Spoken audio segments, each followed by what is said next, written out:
The wagon disappeared over the first rise at 7:30 in the morning, and Clara Holt did not wave.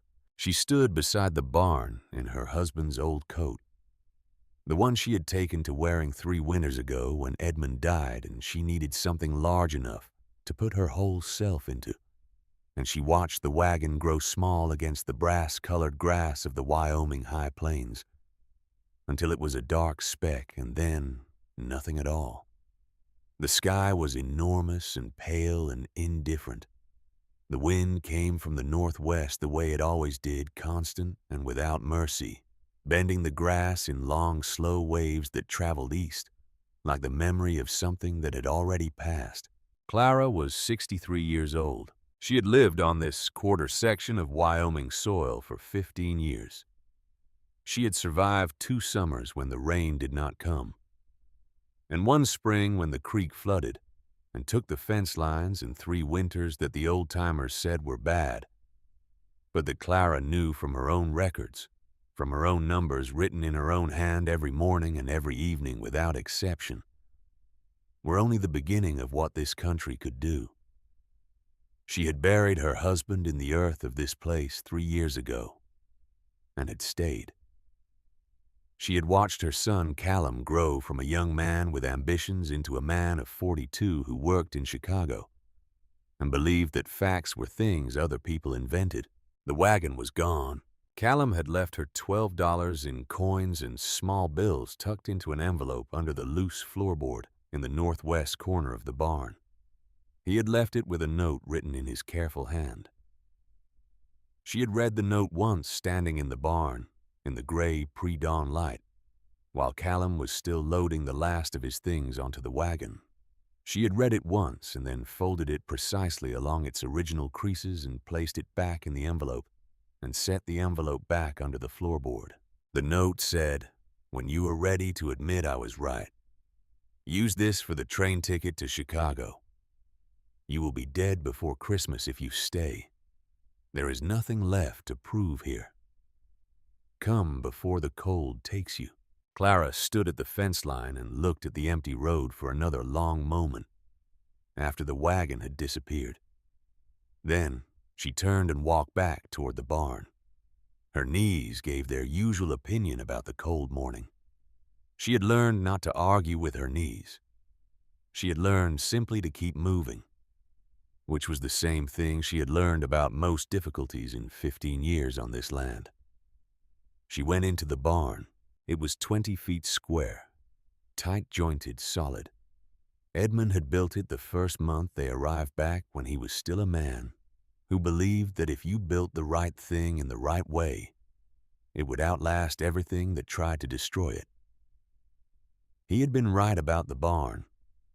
He had overbuilt it the way engineers overbuild things they respect, doubling the crossbeam reinforcement, choosing seasoned lumber over green, fitting the roof with a steep pitch that shed snow before it could accumulate to dangerous weight. The barn was the best structure on the property. It had always been the best structure on the property. Clara had known this for years. She had written it in her records. She had done the calculations. She walked to the center of the barn floor and stood still for a moment. The floor was packed earth, uneven in places, the marks of years of use pressed into its surface. In the northwest corner where Callum had hidden the money, the floorboards were loose over a small space that had once held tools and now held $12 and a note telling her to give up. She did not go to the northwest corner. She went to the trunk. Edmund's trunk sat against the east wall, iron-bound, scarred from the years of travel that had preceded his settling heavy with the accumulated weight of a life spent in motion. He had been a railroad engineer before he became a Wyoming farmer, an assistant on the transcontinental line in the 1870s, a man who had read elevation maps the way other men read scripture and understood the physics of moving weight across distance with the particular intimacy of someone who had staked his life on getting those calculations right. He had kept his books. Clara opened the trunk. Inside, wrapped in oilcloth, were 17 volumes, engineering manuals, thermodynamics, structural mechanics, the mathematics of heat transfer, material science texts with diagrams of bridges and boilers and retaining walls, books with tables of thermal conductivity and specific heat capacity and R values for different types of insulation. She had read every one of them. She had read them first when Edmund was alive, sitting beside him at the kitchen table in the evenings, when he was studying by lamplight, watching the diagrams over his shoulder. And asking questions he was too tired to answer properly, so she had answered them herself. She had gone back to the books alone in the mornings before Edmund woke and read what she needed to read, and worked out what she needed to work out and written what she understood in her own hand in her own notebook. That had been 15 years ago. She lifted the books out one by one and set them carefully on the barn floor. 17 volumes. She knew the weight of each one, the particular texture of each spine against her palm. She set them aside.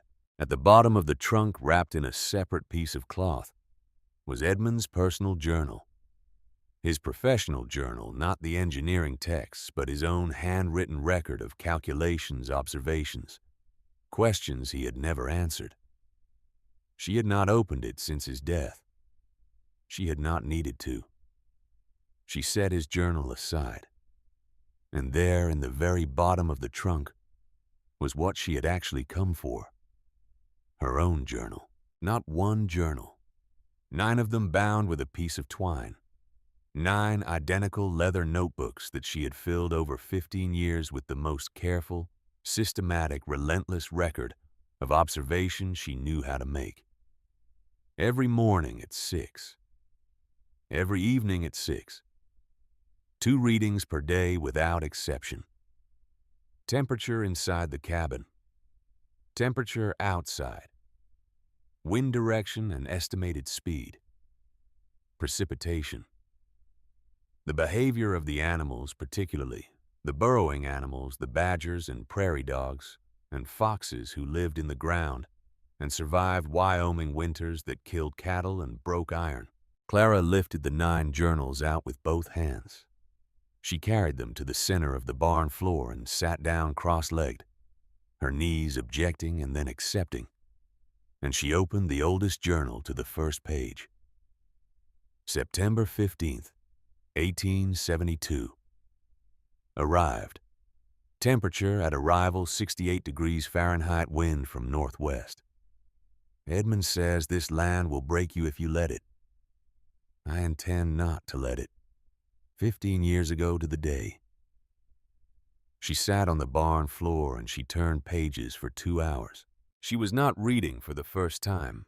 She had read these pages many times, had studied them, had drawn conclusions from them, had revised those conclusions as more data accumulated. What she was doing now was something different. She was conducting a final review before a decision that could not be undone. She was checking her own work the way Edmund had always checked his engineering calculations before committing to a design. Not because she doubted the numbers, but because the numbers deserved to be trusted. And trust was something you earned through verification. The data was consistent.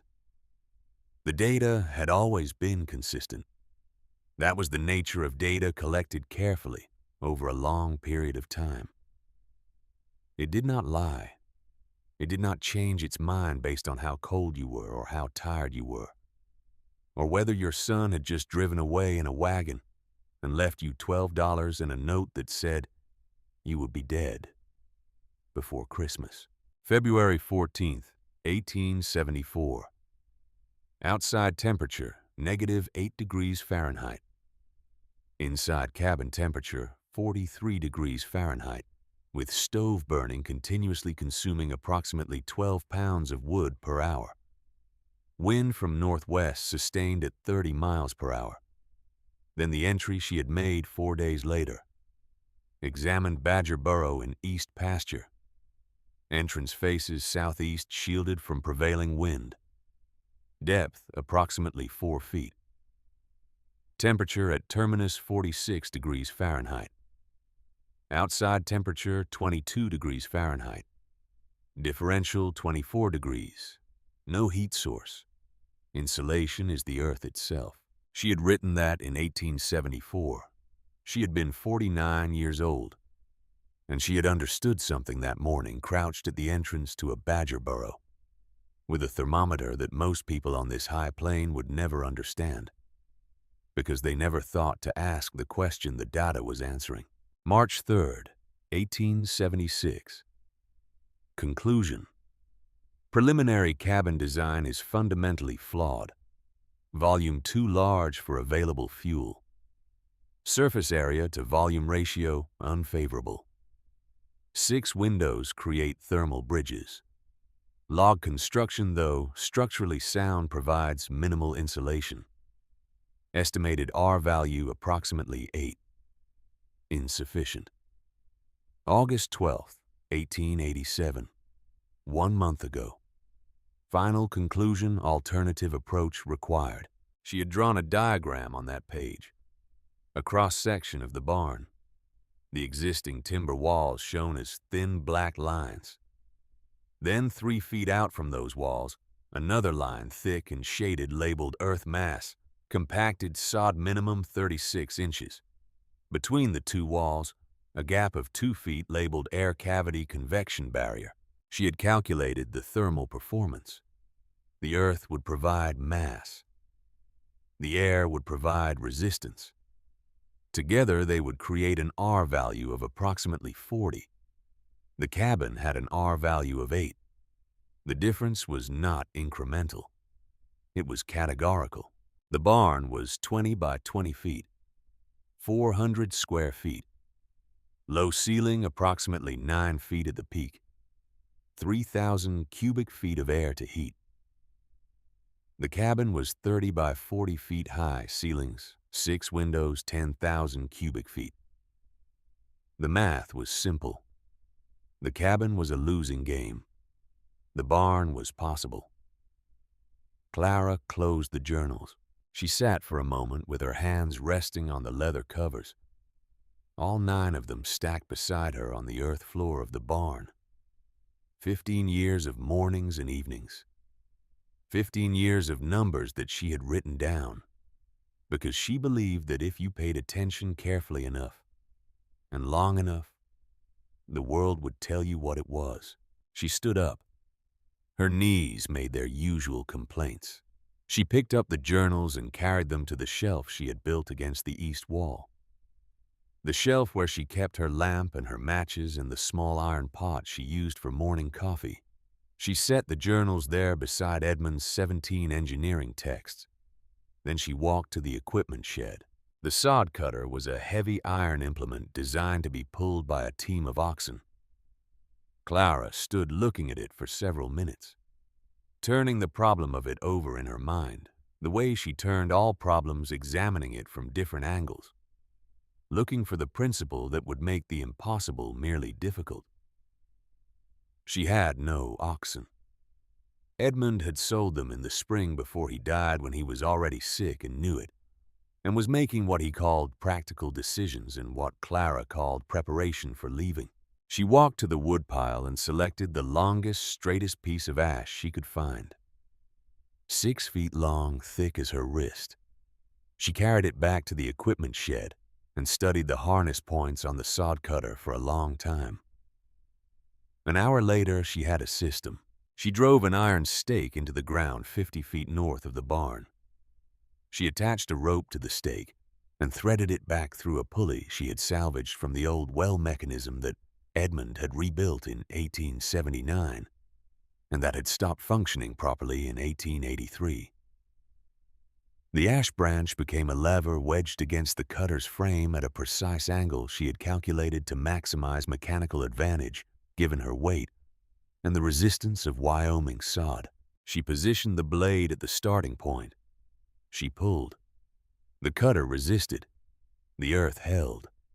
Clara leaned her full weight into the lever, her boots finding purchase in the hard ground.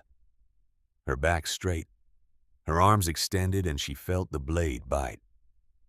6 inches of progress. She walked to the stake wound, the rope around the pulley, locked it, walked back to the cutter. pulled again. 6 more inches. This would be her life for the next 10 weeks. She worked until the light failed.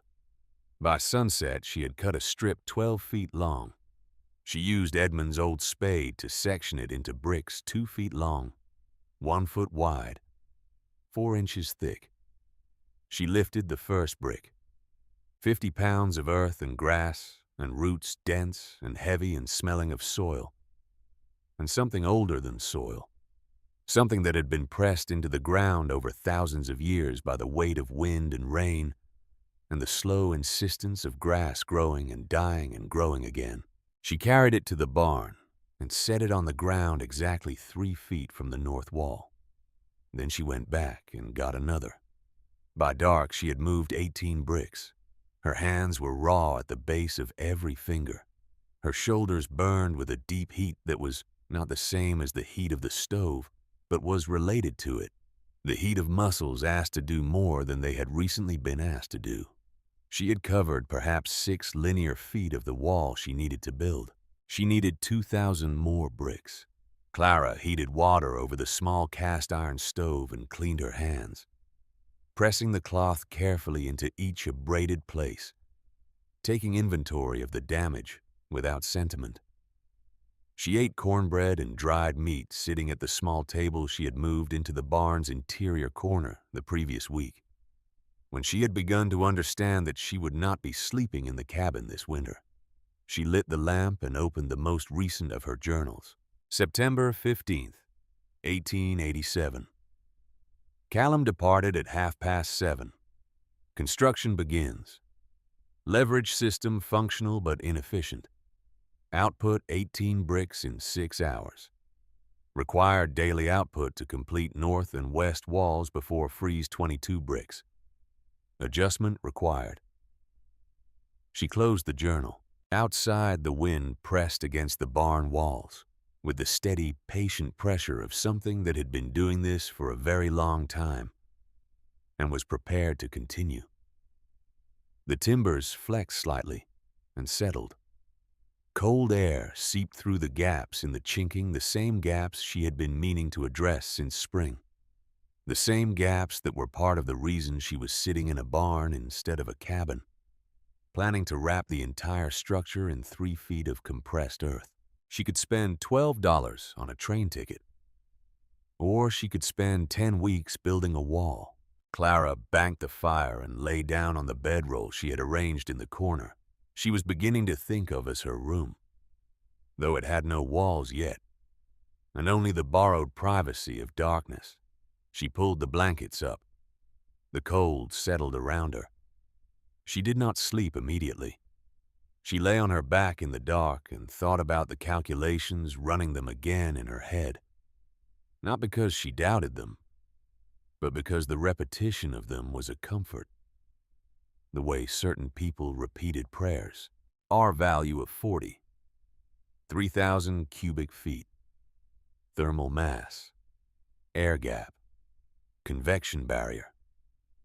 The numbers held. They had always held. She slept. She was up before the gray arrived. She adjusted the leverage system, repositioning the stake, shortening the lever arm, changing the angle of the rope. By noon, she was cutting faster. By evening, she had produced 24 bricks. The day after that, 27. Her body adapted the way bodies adapt to sustained physical demand, not by becoming immune to the pain, but by incorporating it, making it part of the rhythm of the work, rather than an interruption of it. Her hands toughened. The raw places became calluses. The burning in her shoulders became simply the sensation that meant she was working. She learned which patches of ground cut easiest, where the grass grew thickest and the roots formed the densest mat. She learned to read the soil by color, to avoid the sandy patches that crumbled when she tried to lift them to seek the dark loam that held together like fabric. She began to think of the bricks as units of something more than weight. 50 pounds of thermal mass, 50 pounds of stored heat waiting to be activated.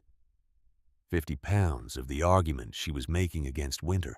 By the end of the first week, she had 300 bricks stacked beside the north wall of the barn. She began laying the foundation course. She dug a trench 8 inches deep, running parallel to the north wall 3 feet out from it. She lined the bottom of the trench with gravel she hauled from the creek bed in buckets 2 trips per morning before she began cutting the gravel for drainage, because a wall that absorbed moisture would lose its insulating properties. And she was not building a wall that would fail. Then she began laying bricks, grass side down, joints staggered each course offset from the one below it, by half a brick length, the way a mason staggers stone. Every third course she laid bricks perpendicular to the wall, face tying the outer surface to the inner, creating a structure that would hold its own weight without depending on the barn wall for support. The physics of it were woven into every motion. Each brick was thermal mass. The wall would store whatever heat the weak winter sun could provide during the day and release it slowly at night, smoothing out the temperature swings that made Wyoming winters not just cold, but brutal. And the air gap, the 2 feet of still air between the earth wall and the barn's timber frame, was the critical element. Still air was among the best insulators that existed.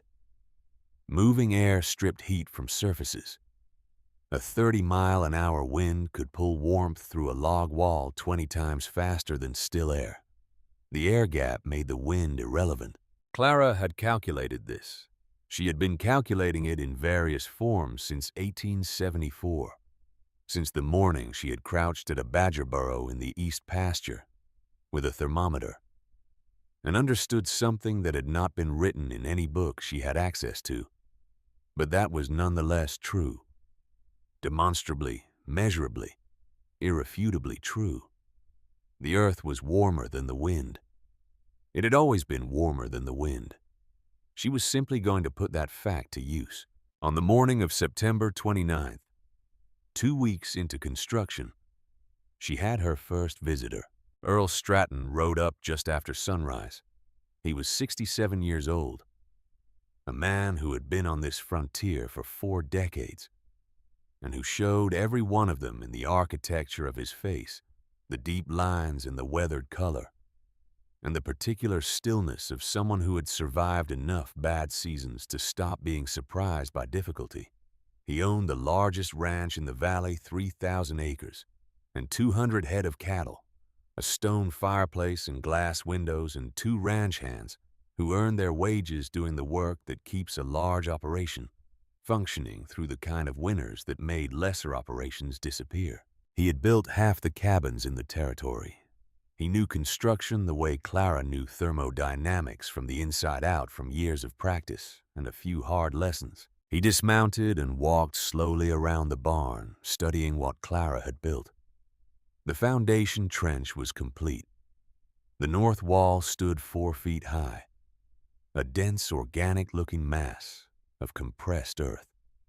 Clara kept working. She lifted another brick, carried it, set it carefully in place, tamped it down with the heel of her hand. Earl watched. His voice, when he finally spoke, was neither kind nor unkind. It was the voice of a man stating observed fact. "Miss Holt, what in God's name are you doing?" Clara straightened. She met his eyes. Her hands were caked with clay and grass stains. Her dress was torn at the hem where she had caught it on the iron stake 3 days ago and had not taken the time to mend it. She looked exactly like what she was, a 63-year-old woman alone on a quarter section of Wyoming high plains in late September, doing something that no one in this valley had ever seen done before. "Improving the barn," she said. Her voice was flat and factual. Earl walked closer and examined the brickwork. He kicked at the base with his boot. Solid. Dense. He ran his hand along the surface. Then he said the thing she had expected him to say. Wet earth against timber. That wall will sweat all winter. Moisture gets into your main posts, and by spring you will have rot. By next winter, the whole structure could come down on your head. Clara pointed to the gap between the earth wall and the barn's timber frame.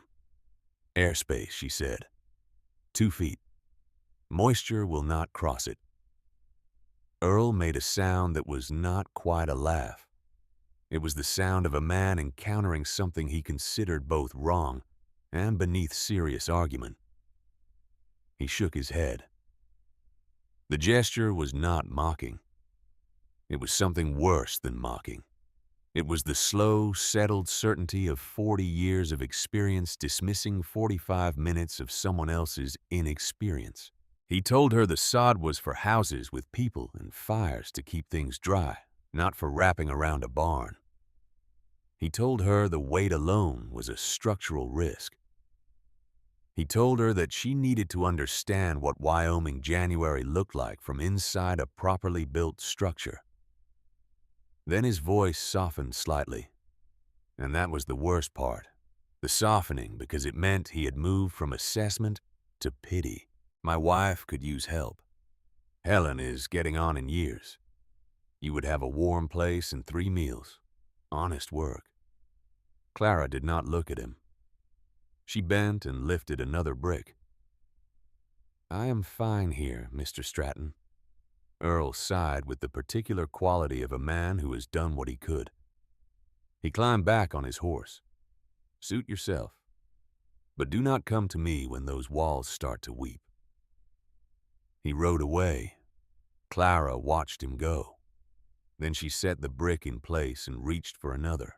The nickname started the following week. She rode to the trading post on the 3rd of October for salt and kerosene. The post was a rough plank building at the crossroads 10 miles east. The place where news moved through the valley like water through flat ground, gathering and spreading and leaving deposits. As she tied her horse, she heard a voice from the porch. Frank Dolan, freight driver, large man, larger mouth. The kind of cruelty that required an audience and therefore always found one. Look who crawled out of the dirt. She heard him address the men leaning against the porch rail. The Holt woman. Building herself a tomb out there. Getting a head start on things. Laughter. The kind that was not entirely mean, but was not interested in being kind. Clara kept her head down. She went inside and bought her supplies, and did not look at anyone except the clerk Hastings, who was polite and distant, and gave her exactly what she came for without elaboration. She left. Frank was still on the porch. Need help hauling all that dirt, tomb builder? I got a wagon. Could bury you proper. She untied her horse and rode away. Her face burned. Her throat was tight. She did not look back. The name stuck. The tomb builder. It spread through the valley the way all names do in small communities, quickly and without mercy. Carried on the ordinary conversation of people who needed something to talk about in a long autumn before a hard winter. Riders would slow on the county road and look at the strange earthen mound rising against the barn's north wall and say something to the person beside them and ride on. Clara kept working. On the 12th of October, a man from the county land office arrived in a small buggy. His name was Aldrich, and he wore a wool suit and carried a leather satchel, and had the manner of someone performing a duty he found personally distressing. He measured the wall thickness with a folding ruler. He examined the roof, checking for stress signs. He made notes in a small ledger with the systematic unhurriedness of a man who had been doing this for a long time. Miss Holt, he said, I have to be honest. I have assessed frontier structures for a decade. This is not in any manual I have seen. The weight of this earth on unbraced walls is a significant structural risk. The county cannot be held liable for any incidents. Clara was mixing clay and water to chink gaps in the lower courses, her hands gray with the mix, working the material with the particular rhythm she had developed over the previous weeks, the rhythm that was becoming automatic, the way the sod-cutting rhythm had become automatic, the rhythm of someone who has done something enough times that the body takes over. The walls are braced by the barn itself, she said quietly. The weight is compressive. It holds itself up.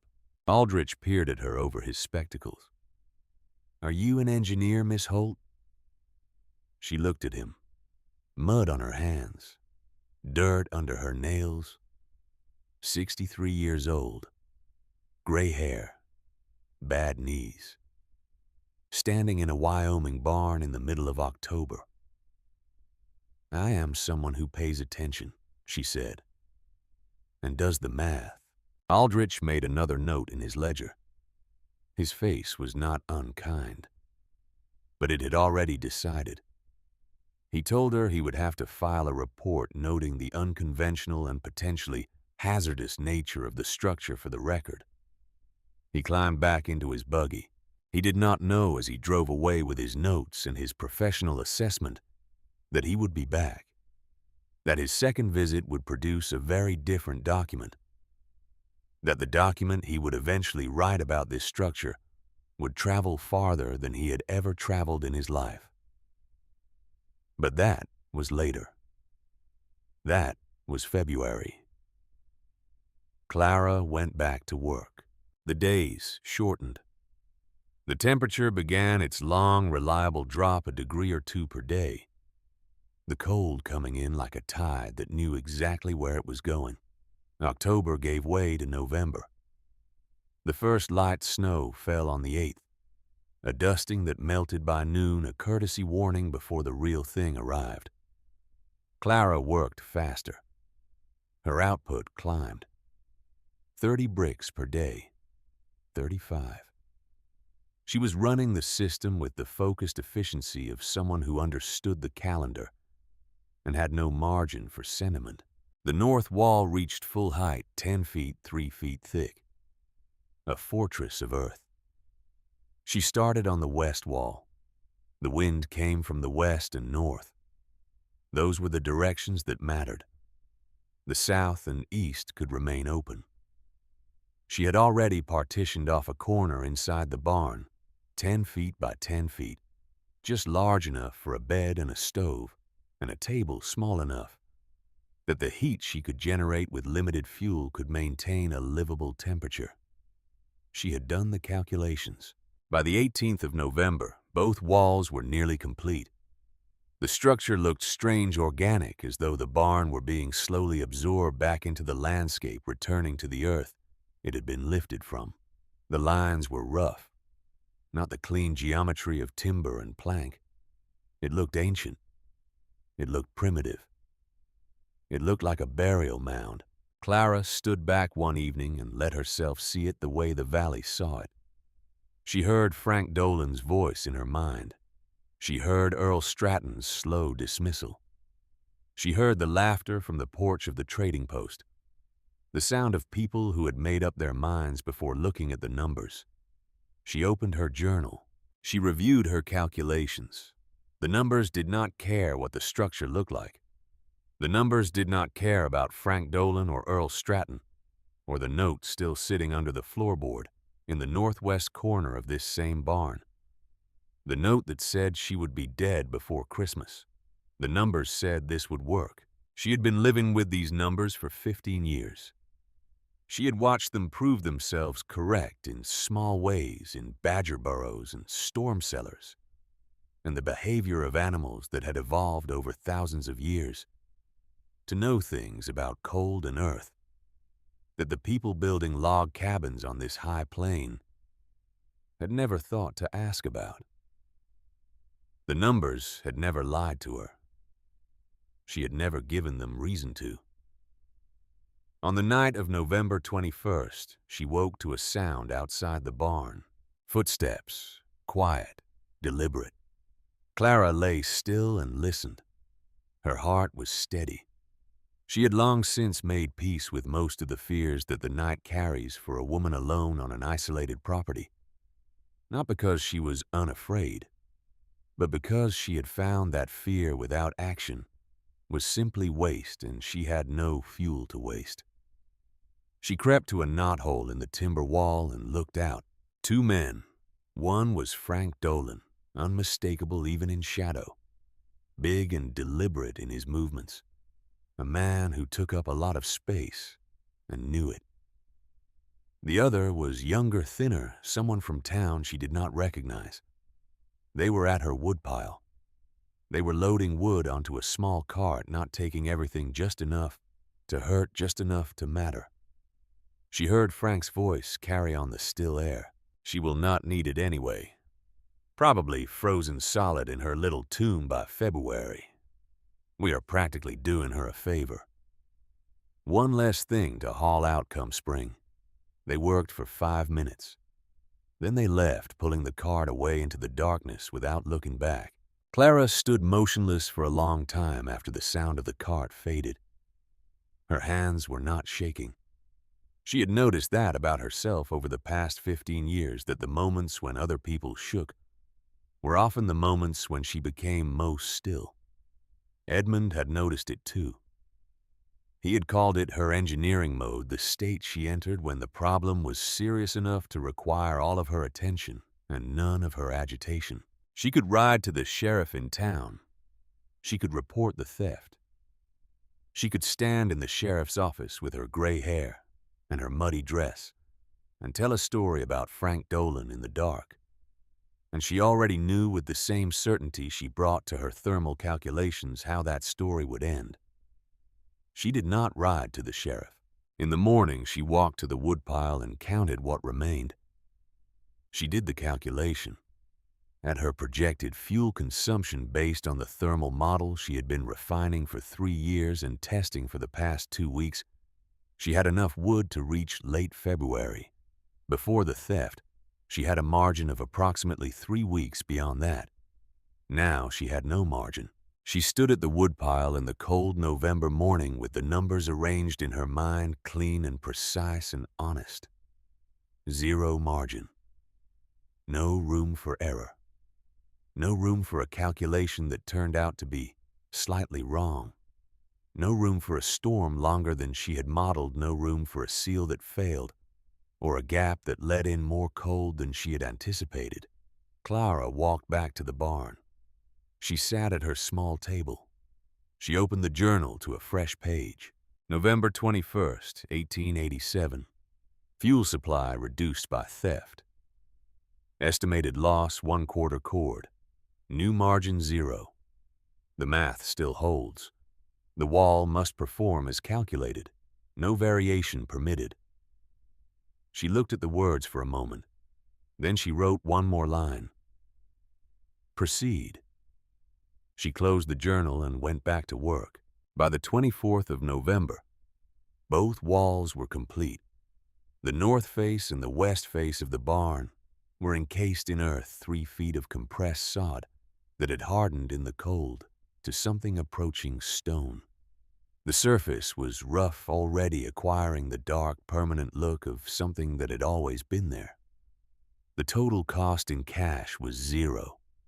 The cost in labor was every morning and every evening and every hour between them for 10 weeks. Clara walked inside. She had already arranged her corner. The small cast-iron stove Edmund had kept in the barn for winter work sat in the center of the 10 by 10 space she had claimed. A stovepipe ran up through the roof. Beside the stove, a wooden crate that served as a table. A bedroll on the floor. Her lamp. Her journals. Edmund's 17 engineering texts on the shelf against the east wall. She built a small fire. 4 logs. The stove heated quickly, the way a small space heats, when the walls are doing what walls should do and the volume of air is manageable. She put a pot of water on to boil. Then she walked outside and looked at the thermometer she had mounted on the barn's exterior wall. 22 degrees Fahrenheit. She went back inside. She waited 1 hour. She sat at her table with her journal open and her pen in her hand, and she did not write anything. She simply waited, which was its own kind of work. Then she checked the interior thermometer, 54 degrees Fahrenheit, a differential of 32 degrees, with 4 logs, in a barn on the Wyoming high plains in late November. Clara looked at the number for a long time. Then she looked at the wall. The timber wall of the original barn, dry and solid, and showing no sign of moisture exactly as she had calculated. Then she looked at the air gap, 2 feet of still air that the wind could not reach and could not use. Then she wrote in her journal, November 24th, 1887, construction complete. First thermal test, exterior 22 degrees Fahrenheit. Interior 54 degrees Fahrenheit. 4 logs. Air gap performing as calculated. No moisture detected on timber walls. Structure stable. Initial results confirm projections. She closed the journal. Outside, the first real snow of the season began to fall. Not a dusting this time. Real snow, steady and purposeful. The kind that covered fences and made the familiar landscape unfamiliar. Clara banked the fire and lay down on her bedroll and pulled the blankets up and listened to the snow against the outer earth wall. The soft, insistent sound of winter arriving to make its argument. The wall answered with silence. The air gap answered with stillness. The numbers answered the way numbers always answer, without drama, without doubt, without any interest in whether you believed them or not. 3 miles away, Earl Stratton stood in his ranch house, feeding split oak into a fireplace that roared like something trying to prove a point. The house was 46 degrees. Helen sat wrapped in blankets, shivering. The thermometer outside read 19 degrees. Earl looked out the window toward the dark shape of the high plains, the Holt place, invisible in the distance, the snow falling between them. She will not last the month, he said to the fire. The fire crackled. The wind howled. The temperature kept dropping.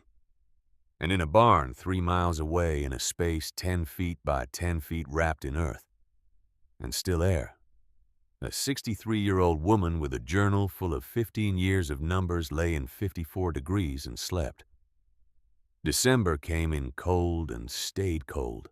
The first week brought temperatures that made the old-timers at the trading post shake their heads and speak in the low, measured tones they reserved for weather that was no longer ordinary. Single digits at night, teens during the day. The kind of cold that made breath freeze in beards before a man could speak, that turned the water in the stock troughs to solid ice by midnight and kept it that way until noon. The kind of cold that had a personality to it, deliberate and unhurried, the cold of a thing that knew it had time. Clara kept her records. Every morning at 6.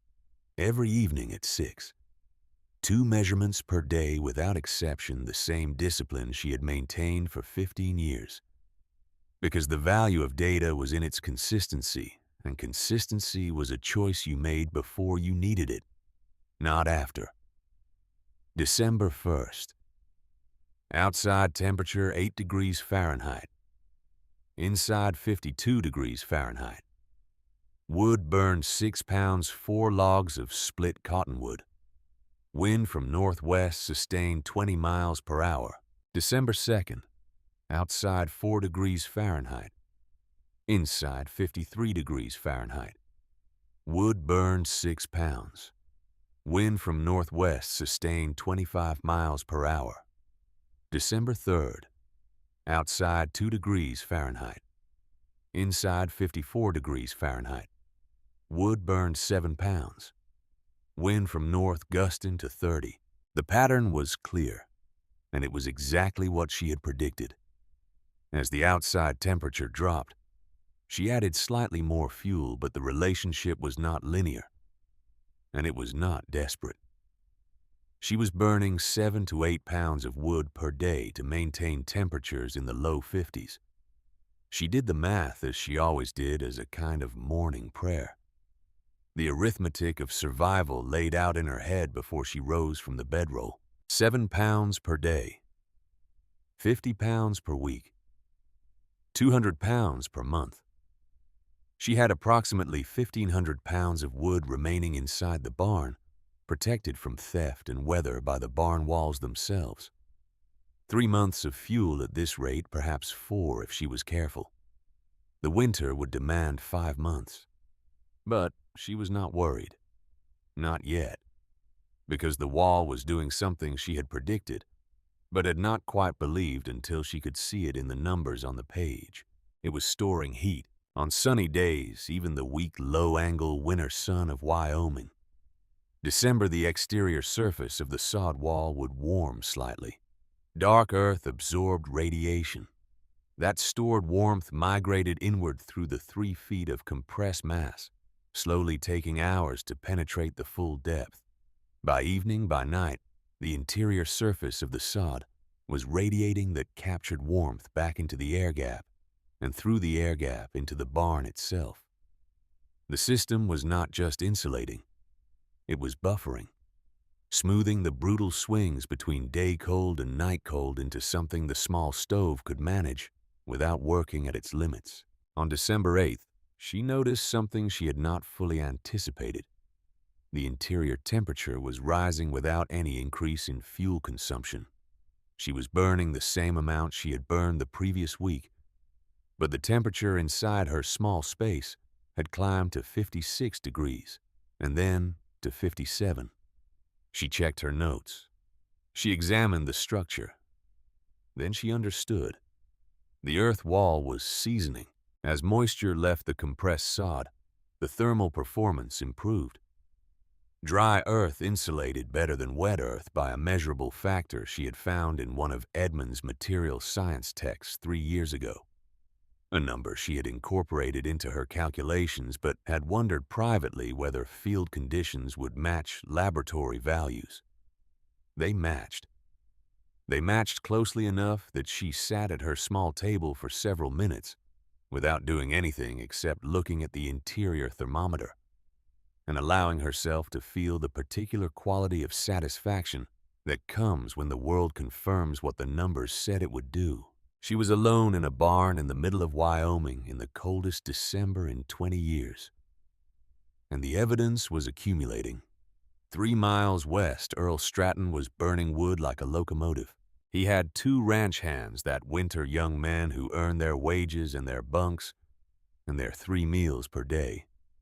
One of them spent 6 hours every day doing nothing but splitting and hauling firewood. The ranch house had a massive stone fireplace capable of holding logs 4 feet long, and Earl kept it burning from dawn to dusk and through the night on a rotating watch.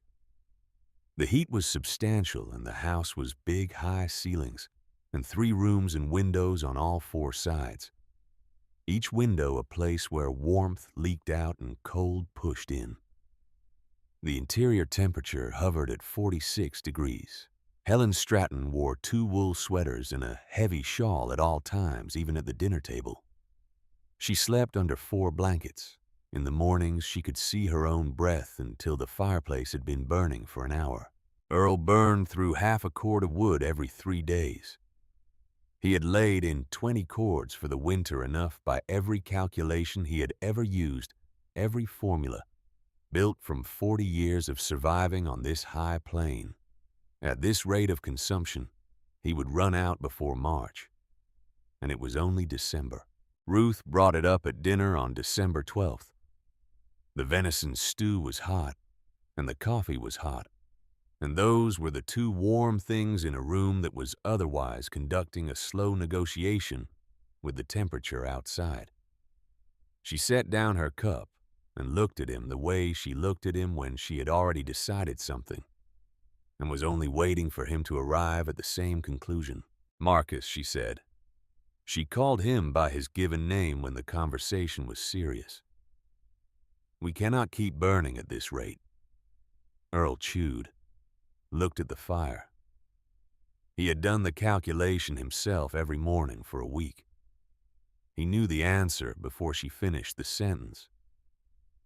What would you have me do? He said. Let us freeze. She did not answer that. She did not need to. She had been married to him for 31 years, and she knew that some questions were not questions. 4 miles east of the Stratton Ranch, Silas Greer was in worse shape than Earl, and without the resources to do anything about it. Silas was 48 years old, a homesteader with a one-room cabin he had built himself with the skills of a farmer, applied to the work of a carpenter, which is to say the structure stood but barely, and the margins between standing and not standing were narrower than they looked. The chinking between the logs was uneven, applied in the optimistic warmth of September, with the intention to go back and fix the thin spots before winter, an intention that had been overtaken by the 100 other urgent tasks of a small farm, trying to make it through one more season. Cold air came in through gaps so small you could not see them, but could feel them on the back of your hand as you walked past.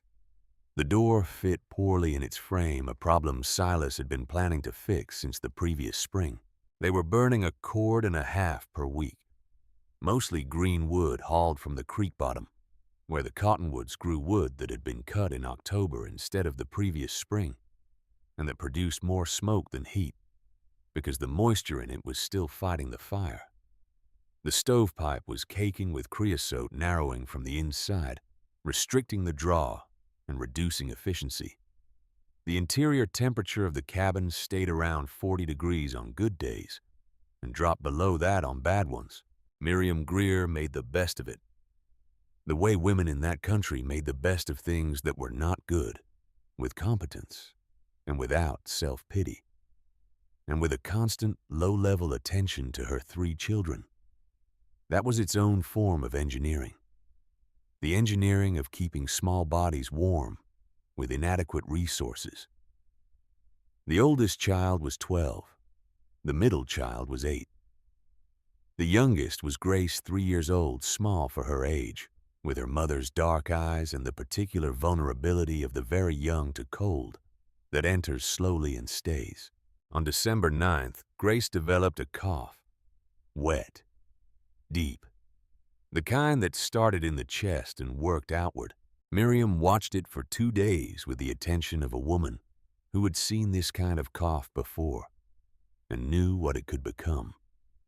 On the evening of December 12th, she bundled herself against the cold and walked through the dark to the Holt property 3 miles across frozen ground, because there was no one else to go to. And Clara Holt was the only person in the valley who had showed any sign of knowing what she was doing this winter. Clara opened the barn door to find Miriam Greer standing in the cold, with her coat wrapped tight and her face carrying the particular expression of a woman who has been managing fear for 3 days and is now past the point of managing it alone. Clara brought her inside. Grace had a fever, a wet cough. 3 days in. The nearest doctor was in town 10 miles and the road had drifted badly in the last storm. Miriam described the child's breathing, the sound of it, the labor of it. Clara listened without interrupting, the way she listened to data, completely cataloging. She gave Miriam what she had: a bottle of camphor oil for the chest, instructions for a steam treatment using the kettle. She wrote down the intervals and the method on a page, torn from her journal, her small, precise handwriting clear enough to follow by lamplight. Then she asked about the stove, about the wood, about the gaps in the chinking and the door that did not fit. Miriam's face changed in the way faces change when someone names the thing that is actually wrong, instead of the thing that is merely the most visible symptom. Silas has been meaning to fix the door since April, she said. Clara looked at her for a moment. Then she said, I can show him a method for the north wall that would make a difference. Not a full enclosure. 2 feet of earth, just the north face. It could be done in a week even now. Miriam was quiet. Then she said, he will think I am telling him his business is not good enough. Clara said nothing to that. She walked Miriam back out into the cold with the camphor oil and the written instructions, and the knowledge of what she had not said and would not say which was that the cabin's situation was not sustainable at current temperatures and that what was coming in January would be a different category of problem than what December had already been. She walked back into the barn. She sat at her table in 56 degrees, and she opened her journal, and she wrote December 12th. Miriam Greer visited. Grace Greer, age 3. Cough and fever, day 3.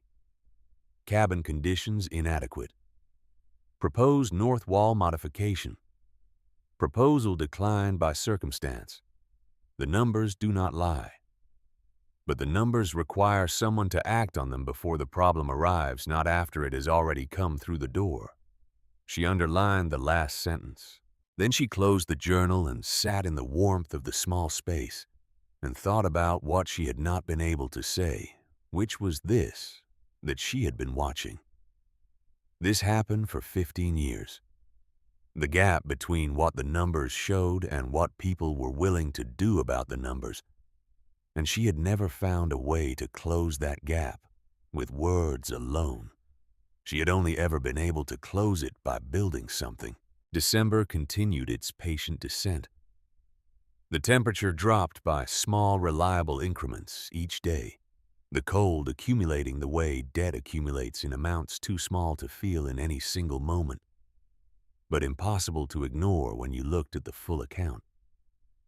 Clara's records showed the pattern with the clarity of long observation. The wall was performing. The system was stabilizing. By mid-December, she was maintaining 58 degrees, with the same fuel consumption she had required to achieve 52 degrees in November. The continuing improvement as the sod dried and the air gap aged. She read Edmund's engineering texts in the evenings, not because she needed to, but because she wanted the company of careful thinking, the particular comfort of someone else's systematic mind applied to problems that had principles and solutions. She reread the sections on thermal mass. She found one calculation she had underestimated slightly and corrected her model. The correction was in her favor. The system was performing better than she had calculated. She allowed herself privately and without ceremony to note this. On December 15th, she rode into town for the first time since October. She needed salt, perhaps coffee if the price was reasonable. The trading post was crowded. Men clustered around the central stove in the configuration that formed naturally in cold weather, a loose circle with no assigned places, but understood hierarchies of warmth and standing. The conversation stopped in the incremental way it stops when someone enters a room and the room is deciding how to receive them. Clara gathered her items from the shelves and brought them to the counter. Hastings tallied them with professional neutrality and began wrapping them in brown paper. Frank Dolan walked in from the back. He saw her immediately. The performance that followed was not spontaneous. It had the quality of something that had been constructed in advance and was now being delivered for an audience it had been waiting for. He walked to the counter with the deliberate slowness of a man who understands that timing is part of the effect. He leaned against the wood beside her. He informed the room that the tomb builder lived that she must be getting mighty cold out there, all alone in her little dirt castle, that he had a bet going that Marcus Brennan himself had placed $50 on her not surviving January. Clara picked up her wrapped purchases. She looked at Frank Dolan. He was waiting for fear, or desperation, or the specific kind of quiet that comes from someone who has been broken and is trying not to show it. He had seen all three before, and he knew how to read them. What he saw in Clara Holt's face was none of those things. She said, "Keep your money, Mr. Dolan. You are going to need it." She walked out. Behind her there was a moment of silence, and then laughter. The uncertain kind, the kind that happens when someone has said something, and no one is entirely sure what it means. Frank watched her go. His expression did not change visibly, but something shifted behind his eyes. A small, involuntary recalibration. The look of someone who has aimed at a target and struck something unexpected. The ride back was long and cold. Clara's face burned the whole way, not from the wind. The bet. $50 her life as a wager, her survival as a number, on which men placed their confidence or their doubt, as though her existence were a game in which they had a stake, and she were merely the board on which it was played. She passed the turnoff to the town's train station and kept riding. She did not look at the sign. That night she made a new entry. December 15th. Outside -2 degrees Fahrenheit. Inside 58 degrees Fahrenheit. Wood consumption 7 pounds. Public bet placed on my death. $50 says I do not survive to January. Expected outcome survival. The numbers do not change because someone has placed a wager against them. She underlined the word numbers. Christmas came and went. Clara spent it alone. She allowed herself a small generosity. Biscuits made properly with the good flour she had been saving, and beans cooked with the last of the salt pork and coffee, with real sugar. She sat at her crate table and ate slowly, and let herself have the warmth without calculating it. Outside, the temperature was -8 degrees. Inside, it was 57.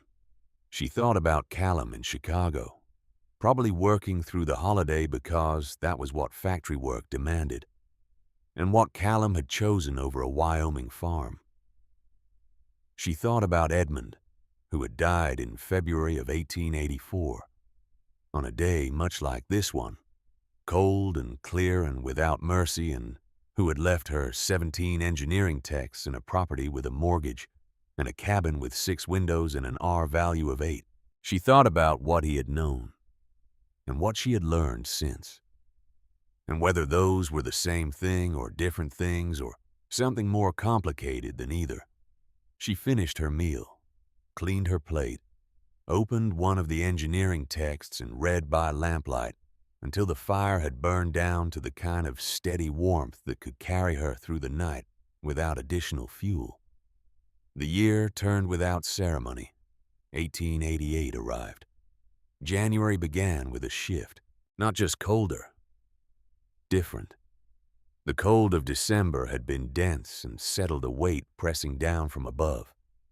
The cold that arrived in the first week of January was sharper, drier. A cold that had traveled a long distance and arrived with its original character intact.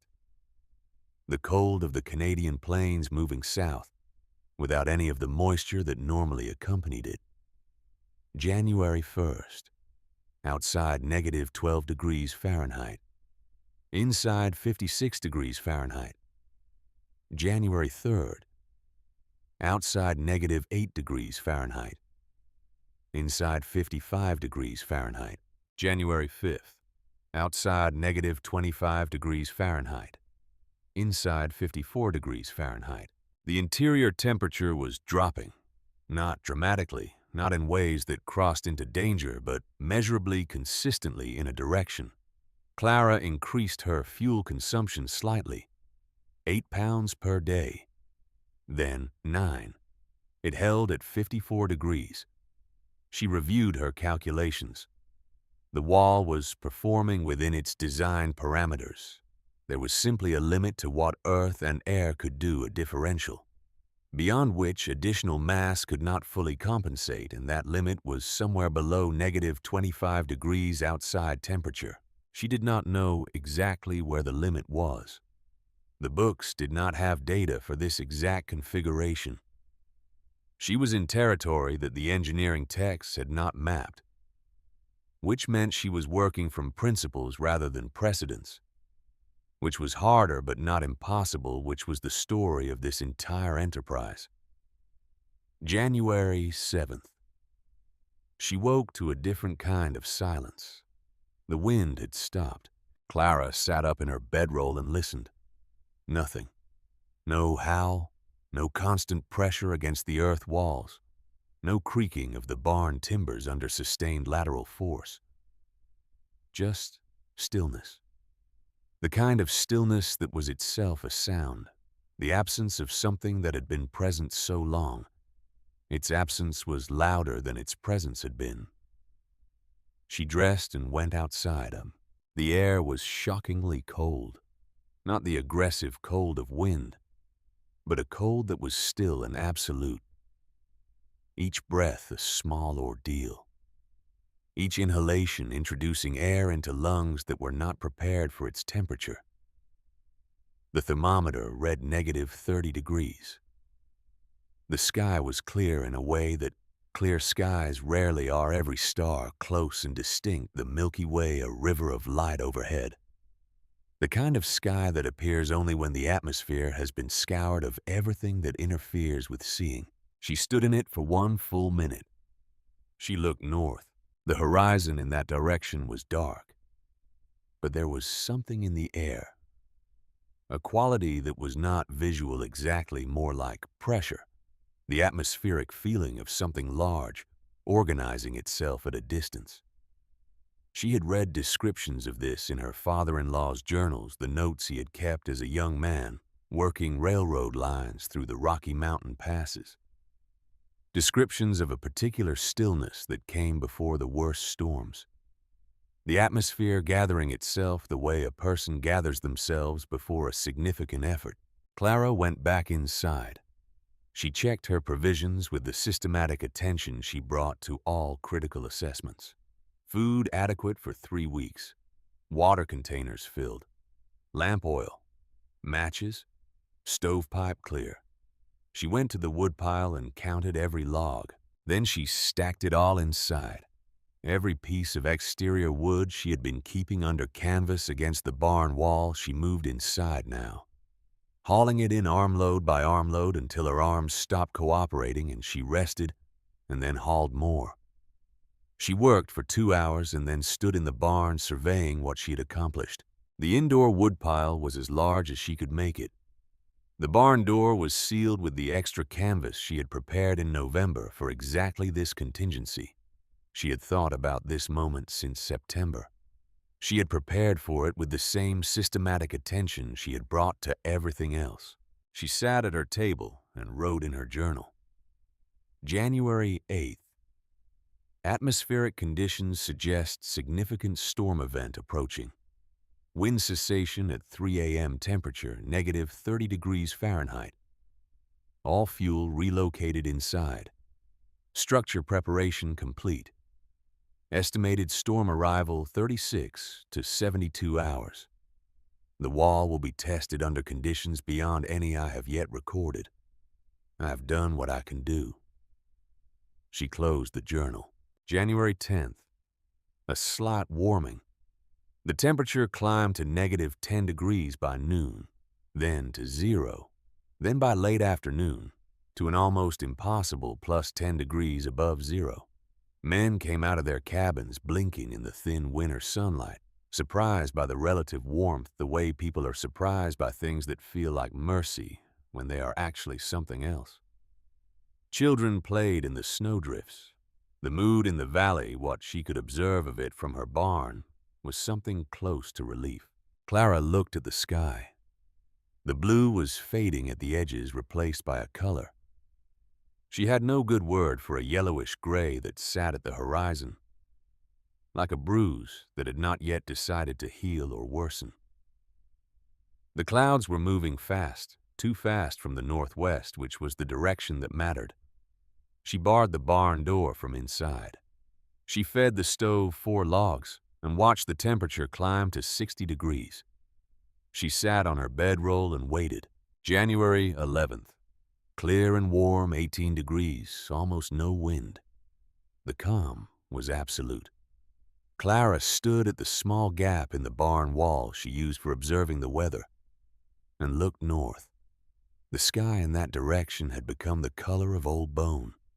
The clouds were low and churning, moving with a speed and intention that had nothing to do with the pleasant morning air around her. She could see the storm now, a wall of white stretching across the entire northern horizon. Still 50 miles away, but approaching with the unhurried certainty of something that did not need to hurry because the distance between itself and you was simply a matter of time. She had never seen anything like it. She had read descriptions in the railroad journals, in old newspaper accounts, in the recollections of men who had survived the worst winters of previous decades, and she had incorporated those descriptions into her preparation. But the sight of it was different from the reading of it. She went back inside. She opened her journal and wrote, January 11th, 1888. Storm visible on northern horizon. Estimated arrival tomorrow morning, possibly sooner. Exterior temperature 18 degrees Fahrenheit. Interior 60 degrees Fahrenheit. Supplies adequate. Structure sound. Everything that can be done has been done. She closed the journal. Outside, the first flakes began to fall, small and sparse, almost polite, the advance party of something that was not polite at all. By evening, the wind returned. Not the full force of it yet. Just the herald, the first pressure of the system's leading edge enough to make the barn timbers speak. Clara banked the fire to a careful level and lay down. She did not sleep for a long time. She woke at 3 in the morning to a sound that was not wind as she had known wind. She had known wind for 15 years on this high plain. She had measured it, recorded it, built her entire thermal model around its properties and its patterns. She knew what 30 miles per hour felt like against the barn walls, what 40 felt like, what the gusts that came with the worst December storms felt like. This was different. This was not weather pressing against a structure. This was a physical force treating the structure as an obstacle it had not yet decided to acknowledge. The barn shuddered. Not the small adjustments of timber under wind load, but a full body shudder. A movement that traveled from the earth walls through the floor and into the bedroll and into her bones. The sound was a sustained oscillating shriek produced by snow moving horizontally at a velocity that reclassified it from precipitation to projectile. Clara lit the lamp. She fed the stove 2 logs and checked the thermometer. Outside, through the small gap in the wall, she could see nothing. Not darkness. White. Static white horizontal and total visibility 0. Inside 50 degrees and falling. The wall was holding. She could feel it holding the difference between the temperature inside the air gap and the temperature outside the barn's original timber frame was palpable when she pressed her hand against the inner timber wall. Not warm, but not the brutal cold she would have felt on the other side of the earth wall, but the roof, the door seams, the small gaps in the original construction that she had always meant to address and had not fully addressed. These were letting in cold air in amounts she had not fully modeled. The temperature dropped to 48 degrees, then 46. She fed the stove more wood. The temperature stabilized at 46 degrees and held there through the rest of the night. The stove working at a level above her planned consumption rate. The margin she had lost to Frank Dolan's theft, now a real and present fact, rather than a number on a page. January 12th. The wind never stopped. The sound was a form of madness if you let it be. Clara did not let it be. She rationed the madness the way she rationed the wood, allowing herself to hear it for what it was. Weather physics, air moving at high velocity. Nothing personal. Nothing that knew her name and then returning to the work of being warm and alive inside a structure she had built with her own hands and her own calculations. The temperature outside dropped to negative 28 degrees, inside 44 degrees. She was burning 12 pounds of wood per day now. The pile was shrinking in ways she could see without measuring. She measured anyway. The act of measuring was the act of remaining in control of what could be controlled. January 13th. The wind had been blowing for 36 hours without cessation. Outside -35 degrees. Inside 42 degrees. Clara fed the stove every hour. She wore everything she owned. 2 dresses, wool leggings. Edmund's old coat, a blanket wrapped around her shoulders and tied at the waist with a length of rope. She moved as little as possible, conserving the heat her body generated. Treating herself as one more element in the thermal system she had designed and was now operating under conditions beyond its specified range. She did the calculation in her head. She had been doing it every hour. On the night of January 13th, sitting at her small table with the lamp casting its orange circle, and the wind screaming outside, and the temperature inside at 40 degrees, and dropping, Clara Holt had her moment. Not panic.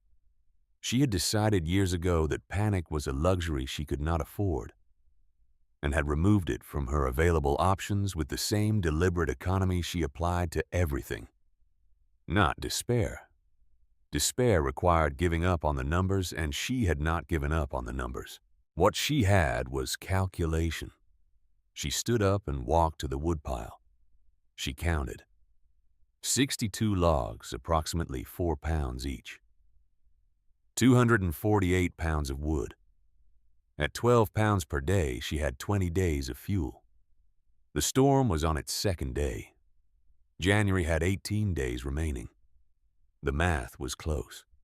Uncomfortably close. The margin that Frank Dolan had stolen in November was the margin she needed right now. Clara stood with the woodpile on her left. Then she turned and looked at the shelf on the east wall. Edmund's 17 engineering texts. Dry, dense, thick volumes with boards and heavy paper, and the accumulated weight of technical knowledge. She knew exactly how much heat they would produce because she had looked up the specific heat value of paper in one of those same texts years ago out of curiosity and had written the number in her journal. Because she wrote down all numbers that might someday be useful. She crossed to the shelf. She put her hand on the spine of the nearest volume. Principles of Heat Transfer, Volume 2. This was the book that had given her the convection equations, the air gap calculations, the mass-temperature relationship that was right now at this moment keeping 40 degrees of warmth inside this barn against a 35-degree below zero night. This book had given her the language for things she had observed, but not yet been able to prove. She stood with her hand on the spine, and she thought about 15 years. 15 years of mornings at 6 and evenings at 6.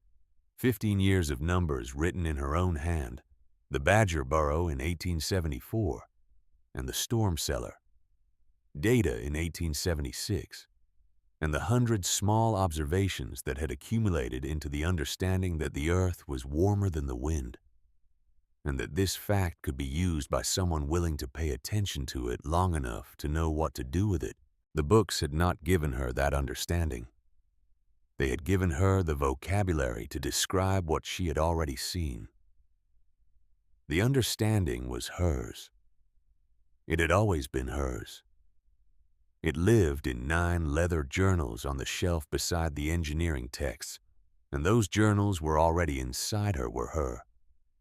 Were the 15 years of work that had produced this barn in this condition on this night. She could burn the books. She could not burn the journals. She could not burn what was inside her. She lifted her hand from the spine. She walked to the woodpile. She took 1 log.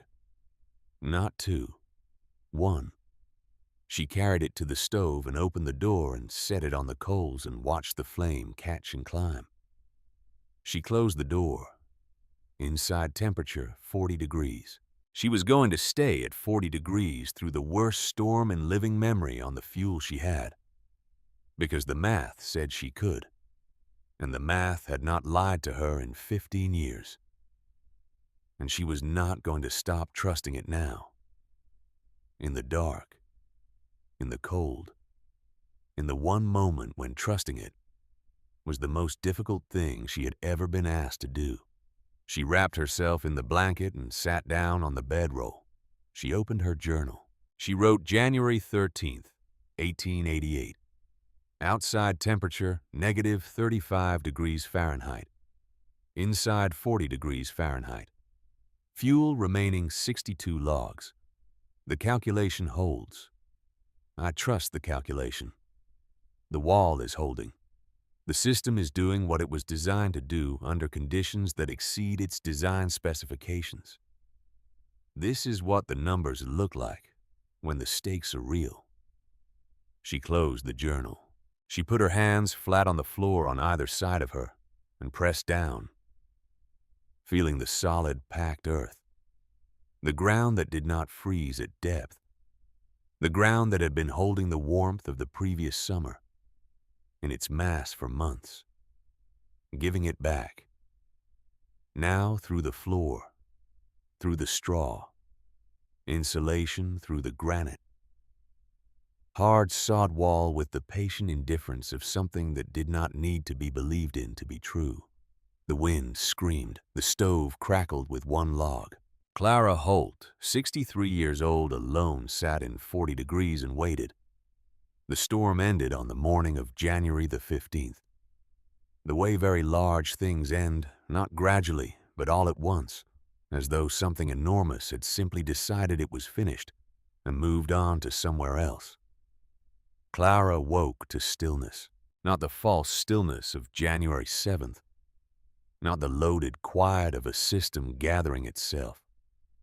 This was the stillness of aftermath of a world that had been through something and was now sitting in its own silence, trying to understand what remained. She lay on the bedroll for a moment and listened to the absence of sound and understood what it meant. Then she got up. The interior thermometer read 41 degrees. She had burned 36 pounds of wood in 72 hours running the stove at the minimum level that kept the temperature from crossing below 40. Adding one log at a time, holding the line with the same focused economy she had applied to every difficult thing in her life. 41 degrees. The storm had thrown its worst at the wall, and the wall had answered with 41 degrees. She put on Edmund's coat and the blanket tied at her waist, and she pushed the barn door open. The door was heavy. Snow had drifted against it during the night, and she had to put her shoulder into it, all her weight pushing until the drift gave, and the door swung out and the light hit her. The light was extraordinary. Wyoming, after a blizzard, produced a quality of light that had no equivalent in any other season or condition. A brilliance so total that it was physically disorienting every surface of every snowdrift, acting as its own source of illumination. The shadows blue and precise, and the lit surfaces so white they had no color at all. The sky above it was a blue so deep and clean it looked like something that had been polished. Clara stood in the doorway for a moment and looked at it. The barn was half buried. Drifts had reached the eaves on the north and west sides, packed hard by the wind following the contours of the earth wall beneath them. The sod wall was invisible under 10 feet of snow in places, but the barn was standing. The roof was intact. The structure had absorbed 72 hours of sustained wind above 50 miles per hour, at temperatures approaching negative 40 degrees, and it was standing in the morning light, as though it had simply waited out the interruption and was now prepared to continue. Clara walked around the perimeter on legs that were stiff from cold and 3 days of limited movement. She examined the walls. She dug through snow with her hands in places to check the sod surface. The compressed earth was frozen to the hardness of stone, impervious, unchanged. She checked the air gap where she could access it from the south side. Dry. Still. The 2 feet of dead air had held its character through everything the storm had done to the outside of the wall. She went back inside and checked the thermometer one more time. Outside, -35 degrees. The air was still and the sun was rising and the temperature would climb throughout the day. But this was what the storm had left behind. This was what the land looked like now that the performance was over and the stage had been reset. Inside, 41 degrees, with no fire burning. The thermal mass was returning the heat it had been given steadily and without drama, the way it had been doing since November. Clara sat at her table and opened her journal. January 15th, 1888. Storm concluded. Duration 72 hours. Minimum exterior temperature, -38 degrees Fahrenheit. Minimum interior temperature, 40 degrees. Total fuel consumed during storm, 36 pounds. Structure performed beyond expectations under conditions exceeding design parameters. The wall held. The system held. She looked at what she had written. Then she added one more line. I held. She closed the journal. She fed the stove 4 logs and let the temperature climb while she ate the first real meal she had allowed herself in 3 days, oatmeal with dried fruit and coffee with sugar. Sitting at her table in a barn that was warming toward 55 degrees as the morning progressed, listening to the absolute silence of a world that had exhausted itself and was resting. 3 miles away, Silas Greer was prying up the last section of his kitchen floor. He had started on the furniture in the second day of the storm. The table first. Then the chairs one at a time, feeding the legs and rungs and seats into the stove in pieces small enough to fit. Watching the warmth they produced last an hour and a half at most, before the temperature in the cabin dropped again. Then the children's bed frame, the older ones understanding and saying nothing, moved to the floor with their blankets. Then the shelving from the east wall. Then the floorboards starting in the corners where they were easiest to pry up, working toward the center. Miriam held Grace through all of it. Grace had stopped coughing sometime in the night of January 13th, and that was when Miriam had understood. Not the stopping of a cough that meant improvement. The stopping that meant something else. Something the body does when it has finished its argument with the cold and the wet and the fever and has decided it will not argue anymore. Miriam had held her daughter through the night of the 13th and through the 14th and through the night of the 14th into the 15th, not because she did not understand what had happened, but because understanding and accepting are 2 different operations that do not happen at the same time. Silas knew. He had known since the 13th. He had kept prying up floorboards and feeding them into the stove because there was nothing else his hands knew how to do, and he needed his hands to be doing something. The ground outside was frozen solid. The depth of cold in the earth extended below the frost line by feet now. By the reckoning of a man who had been farming this land for 6 years and knew what it felt like and what it could do. There would be no burying until spring. The ground would not receive Grace until April, perhaps May, when the frost finally retreated to the depth where the temperature held constant, regardless of what the surface was doing. Miriam knew this too. She had arranged Grace in the corner of the cabin with the same careful attention she had given to every task in her life. The blankets smooth, the small hands folded, and she had sat down on the floor beside the corner, and she had not cried because crying required something she did not have remaining. On the morning of January 15th, when the storm stopped, Clara walked the 3 miles to the Greer cabin. She went because she needed to know.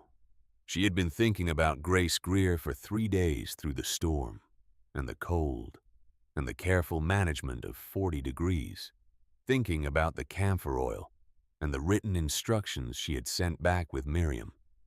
and whether they had been enough. Knowing with the part of her that did the calculations that they had probably not been enough, that the cabin's temperature and the inadequacy of the stove and the green wood burning poorly had been more than a small child with compromised lungs could negotiate. She walked through drifts that reached her waist in places, picking her way with the patient attention of someone who has learned that the only way through difficult terrain is one step at a time, that rushing costs more than it saves. Miriam opened the door. She did not speak. She looked at Clara for a moment, and then she looked toward the corner of the room. Clara entered. The cabin was 32 degrees. The floor had been stripped nearly to the subsoil in places. The stove was burning a chair leg. 3 children sat against the east wall under all the blankets remaining in the house. The 2 older ones with the particular stillness of children who have witnessed something and do not yet know how to put it in the order of things they understand.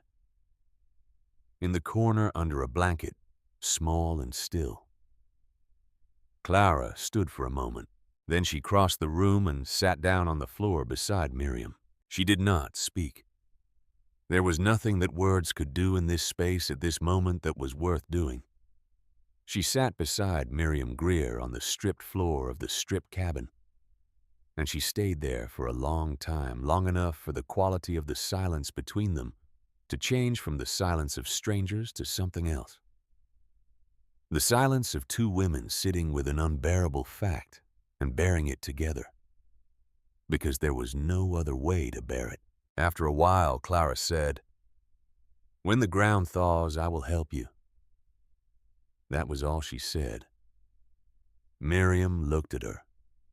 Her eyes were dry and very dark, and carried in them the particular exhaustion of someone who has spent everything they had and is standing on the other side of it.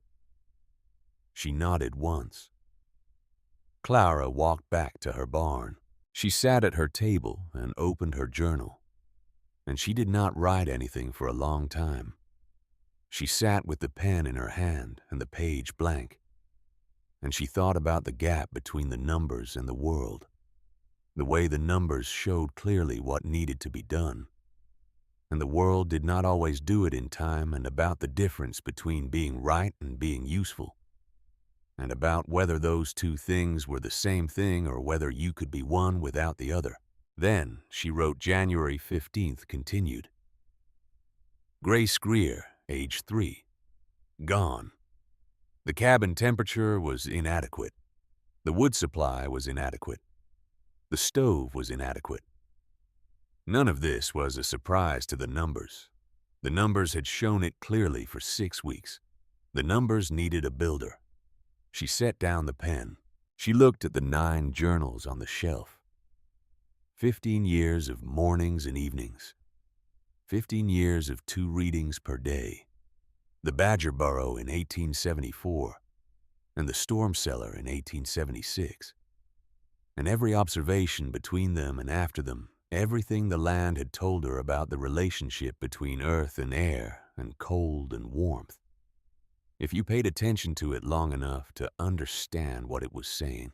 The numbers were not enough on their own. They never had been. A number was only as useful as the action it produced. She understood this now with a clarity she had not had in September, when the clarity she had possessed was about the thermal model and the fuel calculations and the construction timeline. This was a different kind of clarity. This was the clarity that comes from sitting on a stripped floor beside a woman who has just lost her child in a cold that could have been managed, and understanding what managed means and what it costs when it is not done. 3 miles in the other direction, Earl Stratton was on his horse. He had gone out in the early afternoon of January 15th to survey the damage. This was what you did after a storm of this magnitude. You rode the perimeter of what you owned, and you counted what you had lost, and you began the calculation of what it would cost to continue. He had lost 3 head of cattle, found them frozen together in a draw on the northwest corner of his range, standing upright the way cattle sometimes froze the cold. having caught them before they went down. He had found 2 outbuildings with collapsed roofs, the weight of the snow having exceeded what the structures were designed to hold. He had found 40 feet of fence line buried under drifts that would take a week to clear. His wood supply was critically diminished. He had 10 cords remaining. February was always the coldest month. The calculation did not work. He found the Kinsley homesteads silent and went to check on them, and found them alive, but barely huddled in a kitchen that was 38 degrees the family patriarch, with the look of a man who had just learned something about his own limitations that he would not forget. Earl stayed long enough to bring in their remaining wood and stack it near the stove and say what needed to be said, which was not much. He rode past 2 more homesteads in various states of damage and survival. Then, because he was already on the South Road, and because he could not have said precisely why he rode toward the Holt property, he came over the rise that gave a view of the barn and the surrounding quarter section, and he pulled his horse up. The barn was standing. He had known intellectually that this was the likely outcome, or at least a possible outcome, since the morning of January 18th of the previous week, when he had ridden past and seen the thin wisp of smoke and Clara Holt moving with the easy, unhurried efficiency of someone who was warm and had margin. But intellectual knowledge and the sight of a thing are not the same, and the sight of the barn standing after what had just happened, half buried under enormous drifts, but structurally intact, its roof clear and its walls solid, was a different kind of information than anything he had calculated. Then the barn door opened. Clara came out. She was carrying a small bucket. She was wearing her wool dress and Edmund's old coat, the coat she always wore, and the coat was not fully fastened, not buttoned to the throat against the wind. Open at the collar, the front hanging loose the way you wore a coat when you were stepping outside for a moment on a mild autumn morning to check on something and the temperature was not a serious consideration. The temperature was -20 degrees.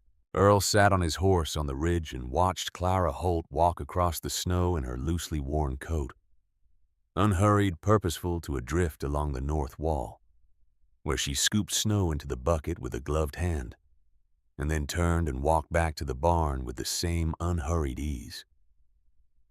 He sat on his horse for a long time after the barn door had closed behind her. 40 years on this frontier.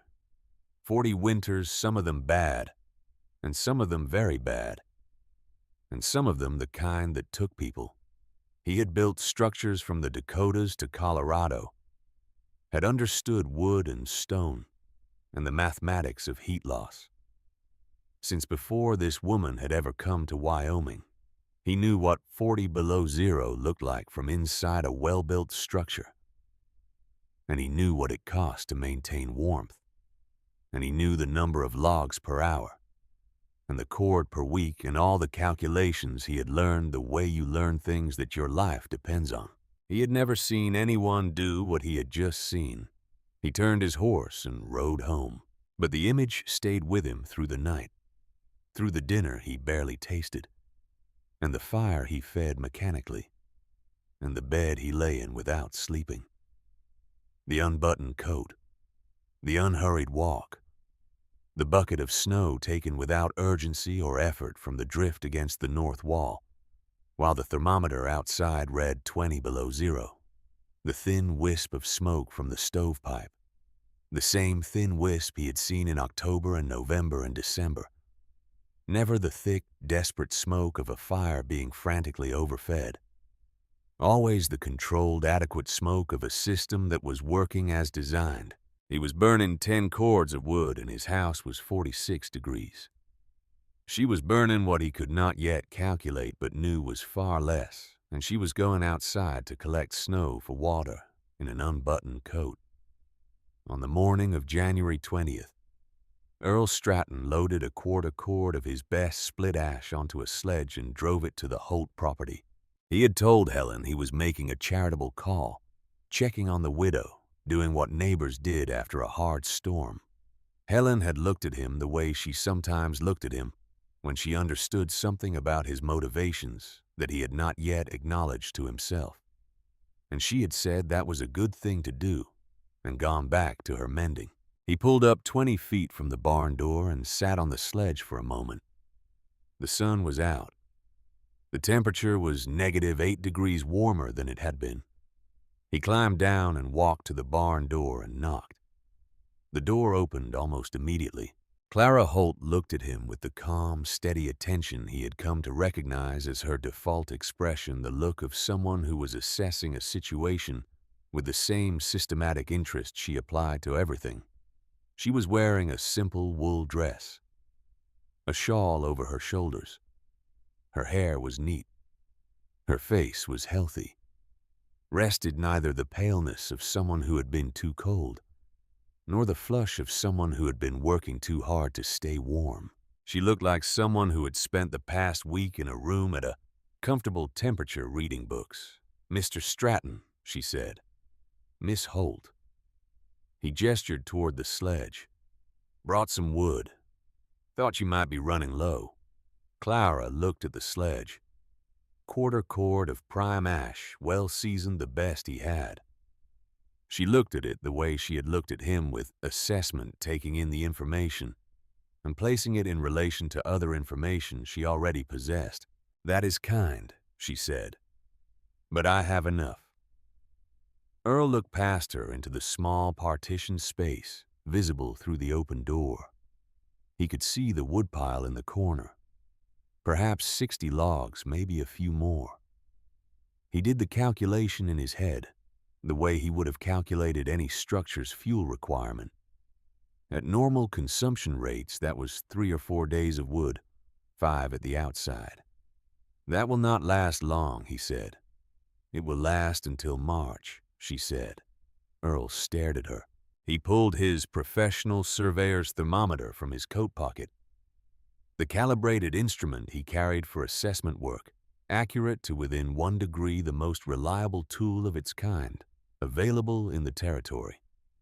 "May I take a reading?" he said. "Go ahead." He entered the barn and hung the thermometer from the nearest nail on the timber post and waited 3 minutes, standard protocol, the discipline he applied to every measurement. Because a measurement taken in haste was worse than no measurement at all. While he waited, he looked at the space, 10 feet by 10 feet, simple, clean, organized with the spare precision of someone who had thought carefully about what they needed and had neither more nor less than that.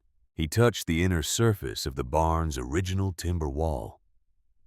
Cool, not cold, not even approaching cold, and dry, bone dry, with no sign of the moisture he had predicted with such confidence on the morning of September 29th, when he had told her the wet earth would get into the posts and produce rot, and the whole structure could come down on her head by next winter. He looked at the thermometer. 57 degrees Fahrenheit. He picked it up and examined it in the lamplight. Checked the calibration mark, held it at arm's length, the way he did when he was not willing to trust what he was seeing until he had looked at it a second time. The reading was clear. He walked to the door and checked the exterior thermometer mounted to the barn wall. -8 degrees. He went back inside and looked at the interior thermometer again. 57 degrees. The differential was 65 degrees. He was burning 2,000 pounds of wood per month, and his house was sitting at 46 degrees. She was burning something he had not yet calculated, but knew was a fraction of that, and her interior temperature was 11 degrees warmer than his. Earl Stratton sat down on the wooden crate that served as her table without being invited, because his legs had decided that standing was not what was required at this moment. "How much wood are you burning?"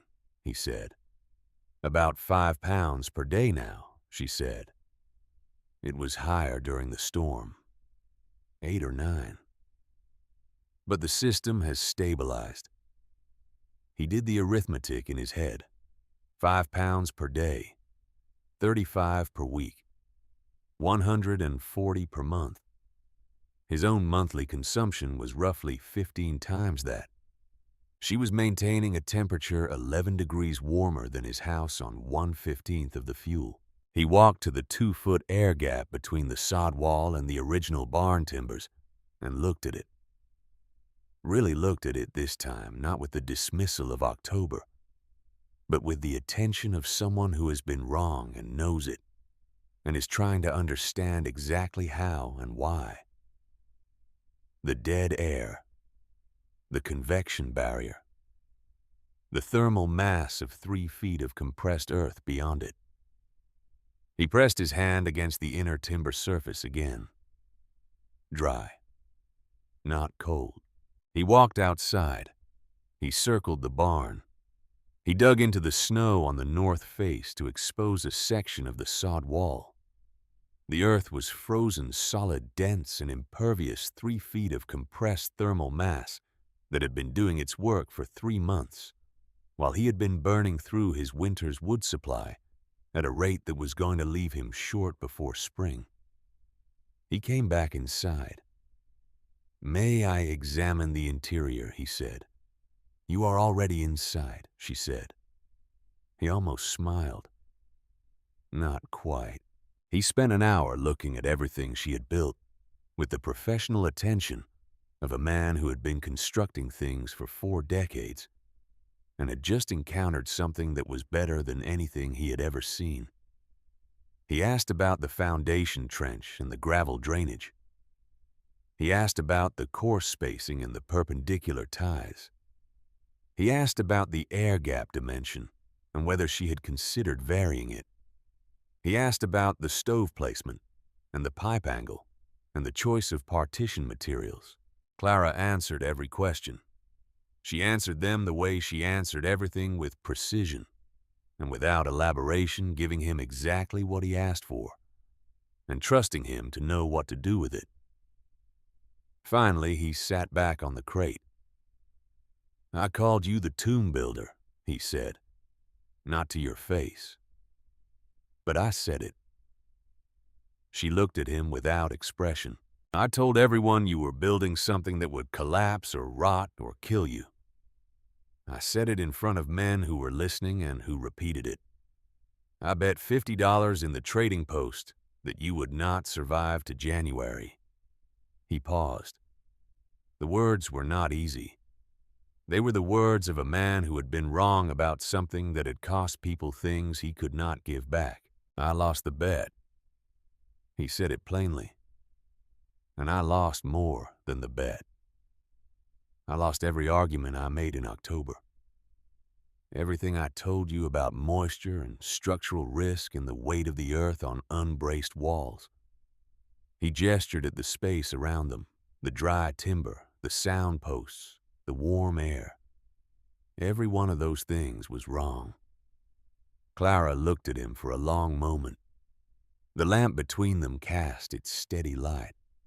Outside, the world was cold and still and brilliant. She said, "I know you are sorry. You do not need to say the rest of it." "I want to understand it," he said. "The principle, the mathematics. Because my family was cold all winter. Because my ranch hands could barely function. Because the Greer child." He stopped. He looked at his hands. "Because people are dying and you are sitting here reading books in 57-degree warmth, and I need to understand what I missed and what I should have known." He looked up. "Will you teach me?" The question was simple and direct, and it cost him something to ask it. She could see that it cost him. She had watched him arrive with quarter cord of ash on a sledge as a gesture of charity toward a woman he had expected to find frozen in her barn. And she had watched him encounter instead a temperature differential that had reorganized everything he understood about heat and shelter, and who was competent to build what on this high plain. Clara looked at him for a long moment. She thought about September 29th and the dismissal in his voice and the pity under the dismissal. The particular pity of someone who believed they were watching a person make a final, irreversible mistake. She thought about the trading post and the $50 bet and the sound of laughter that was not entirely mean but was not interested in being kind. She thought about Miriam Greer sitting on a stripped floor with her arms empty. Then she said, yes, but spring is better for building. The ground needs to thaw. She went to the shelf and took down her journals, all 9 of them, and set them on the crate between them. Then she took down 3 of Edmund's engineering texts. She opened the oldest journal to the first dated entry, September 15th, 1872, and she set it in front of him. Then she sat down on her bedroll across from him, and she began to talk. She talked for 2 hours. She explained the principle of thermal mass and why Earth stored heat when wood consumed it. She explained convection and why still air resisted heat transfer in ways that moving air could not. She explained the relationship between surface area and volume and why the size of a space was not just a practical question, but a thermal one. She showed him the 15 years of data, the Badger Burrow observation from 1874, the storm cellar measurements, the progressive refinement of her model as the data accumulated, and she understood more clearly what the data was showing. Earl Stratton listened like a student. He asked questions that showed he was following the principles and not just the surface of the explanation. He took out a small notebook and wrote things down. He went back over sections she had covered and asked her to repeat the parts he had not yet fully understood. He was not a man who learned quickly, but he was a man who learned completely, who did not move to the next thing until the previous thing was solid, and that made him exactly the kind of student that the subject required. When he finally left, the sun was low in the sky, painting the snow in the long gold light of a Wyoming winter afternoon. He climbed onto the sledge with the quarter cord of ash still on it, and he sat for a moment looking back at the barn. He had come here with charity, and he was leaving with something he did not have a word for yet, something between humility and intention. The particular quality of a man who has seen his error completely and has decided what to do about it. He rode home through the gathering cold, his mind already working on the problem of the Greer cabin. The official visit came on February 1st. Mr. Aldrich arrived in his county buggy accompanied by a surveyor named Thompson, a quiet man who said very little but whose eyes missed nothing. Aldrich had filed his report in October, the one noting the unconventional and potentially hazardous nature of the structure. He was back now because the structure had survived the worst storm in living memory, and the numbers it had produced during and after that storm had reached the county office through channels he had not anticipated, which was to say that Earl Stratton had ridden to town in late January and told anyone who would listen what he had found on the Holt property and what the thermometer had read and what the fuel consumption had been. And the story had reached Aldrich's desk in the form of a question he could not ignore. "Miss Holt," he said when she opened the barn door, "I am here to conduct an official assessment with your permission." "Of course," she said. They spent 3 days. Aldrich and Thompson measured everything: wall thickness, air gap dimensions, thermal performance at different times of day, in different weather conditions. They brought calibrated instruments, and they used them with the systematic care of men performing work that might be cited. They recorded exterior temperatures averaging -6 degrees and interior temperatures averaging 56 degrees with fuel consumption, documented at approximately 6 pounds per day. Thompson was a man of few words, but on the afternoon of the 3rd day, as he was packing his instruments into their cases, he said, "Without preamble, I have surveyed 400 structures in this territory. This is the most efficient one I have ever measured, by a factor of 10. Aldrich wrote his report with the careful precision of a man who understood that what he was documenting had implications beyond the immediate property assessment. He included Clara's calculations. He cited her methodology. He noted her age and her circumstances in the absence of any formal engineering training. And he noted these things not to diminish the achievement, but because they were relevant to any accurate account of how the achievement had been accomplished. The report was titled Thermal Performance Assessment, Earth Mass Construction, Laramie County, Wyoming Territory. He filed it on February 15th. Copies were distributed to the Territorial Agricultural Office. By March, the report had reached Montana and Dakota Territory and Nebraska. By April, engineers in 3 territories were requesting additional documentation. The winter began to break in late February, the temperature climbing above freezing during the afternoon hours, the snow beginning its slow retreat from the south-facing slopes first.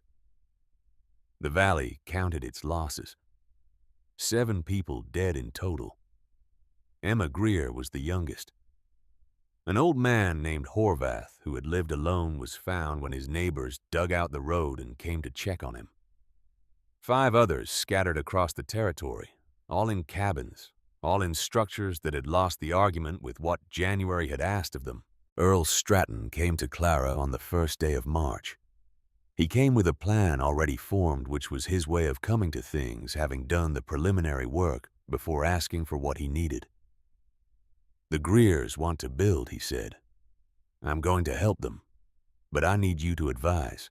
They rode to the Greer property together. Silas was there, thinner than Clara had seen him in October, with the hollow-eyed look of a man who has been through something that has removed everything that was not essential. Miriam sat on the porch step in the weak February sun, not doing anything, just sitting, which was itself a kind of statement about where she was in the work of recovering from winter. Earl explained the principle. Clara showed them her diagrams, the cross-section of the barn that she had drawn on August 12th of the previous year, and that had been the foundation of everything that followed.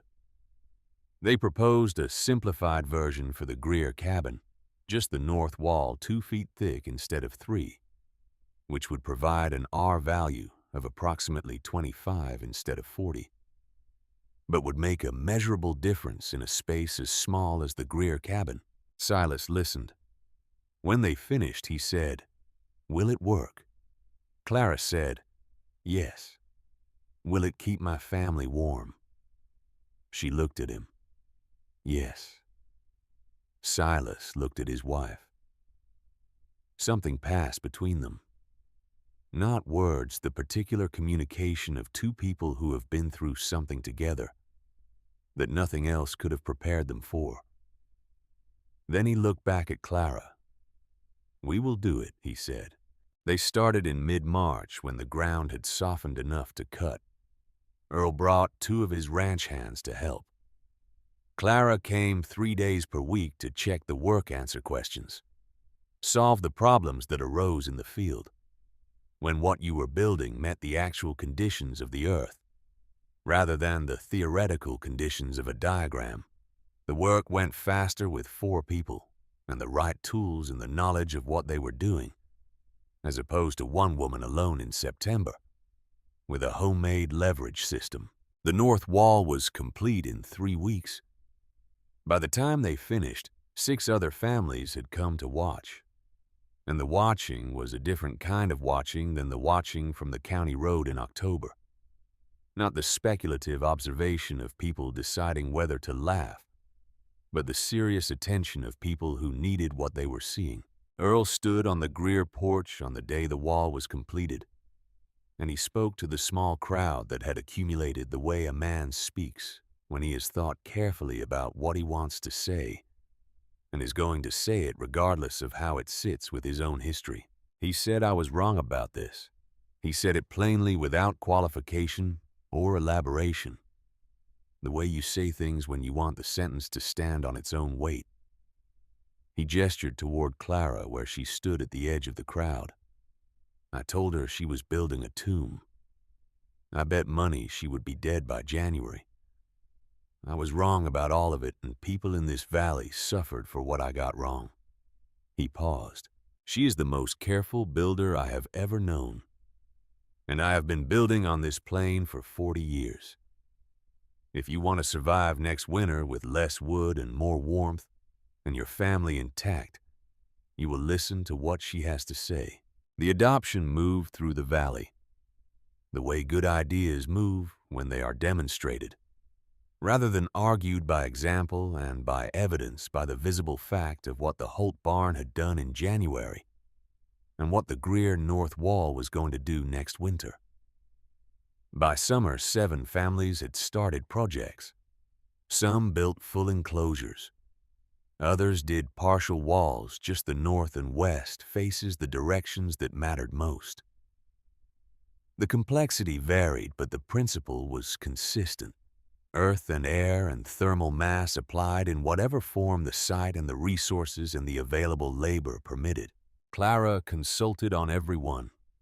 She was compensated sometimes in goods and sometimes in labor and occasionally in cash, and mostly in the knowledge that the next winter would be different from the last one, that the work she had done and the knowledge she had built over 15 years was moving outward through the valley in the form of walls and air gaps and the simple fact of families who were warm. Earl retrofitted the north and west walls of the Stratton Ranch House in June, adding 2 feet of compacted earth sloped against the foundation.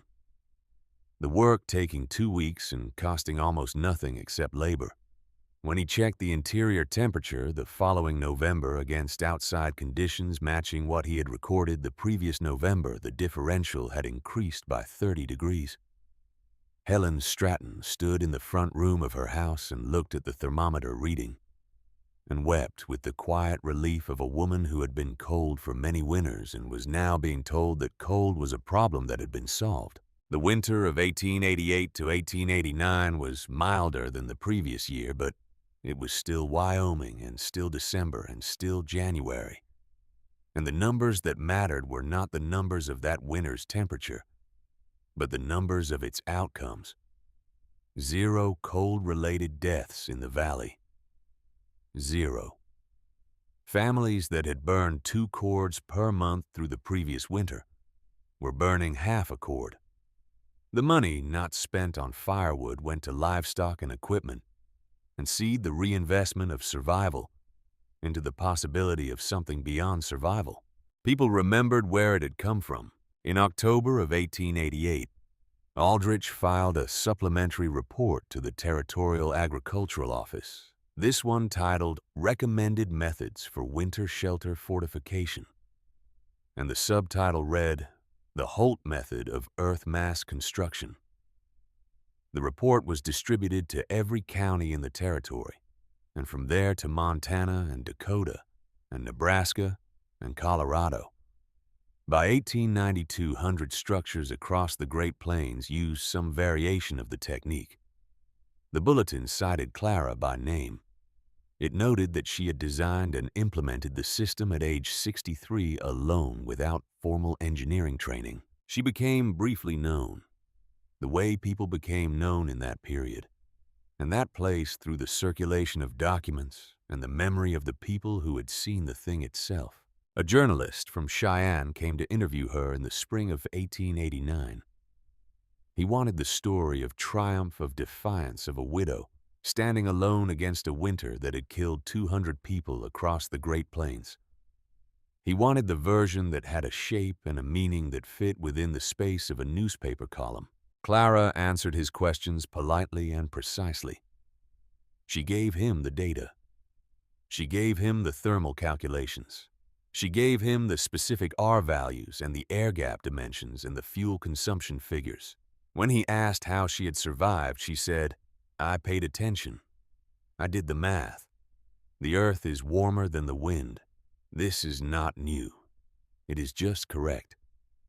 The article ran anyway, and it was good, and it spread as good articles do. On December 23rd of 1888, a letter arrived from Chicago. The handwriting on the envelope was Callum's. Clara sat at her table and held the envelope for a moment, Then she opened it. The letter was short. He had heard about the reports about the Aldrich Bulletin, about the journalist's article. He had heard about it from a colleague who had come across the territorial report in a government office and had mentioned it. And Callum had read the citation and his mother's name and had sat very still for a long time. The letter said I was wrong. I am sorry. May I visit?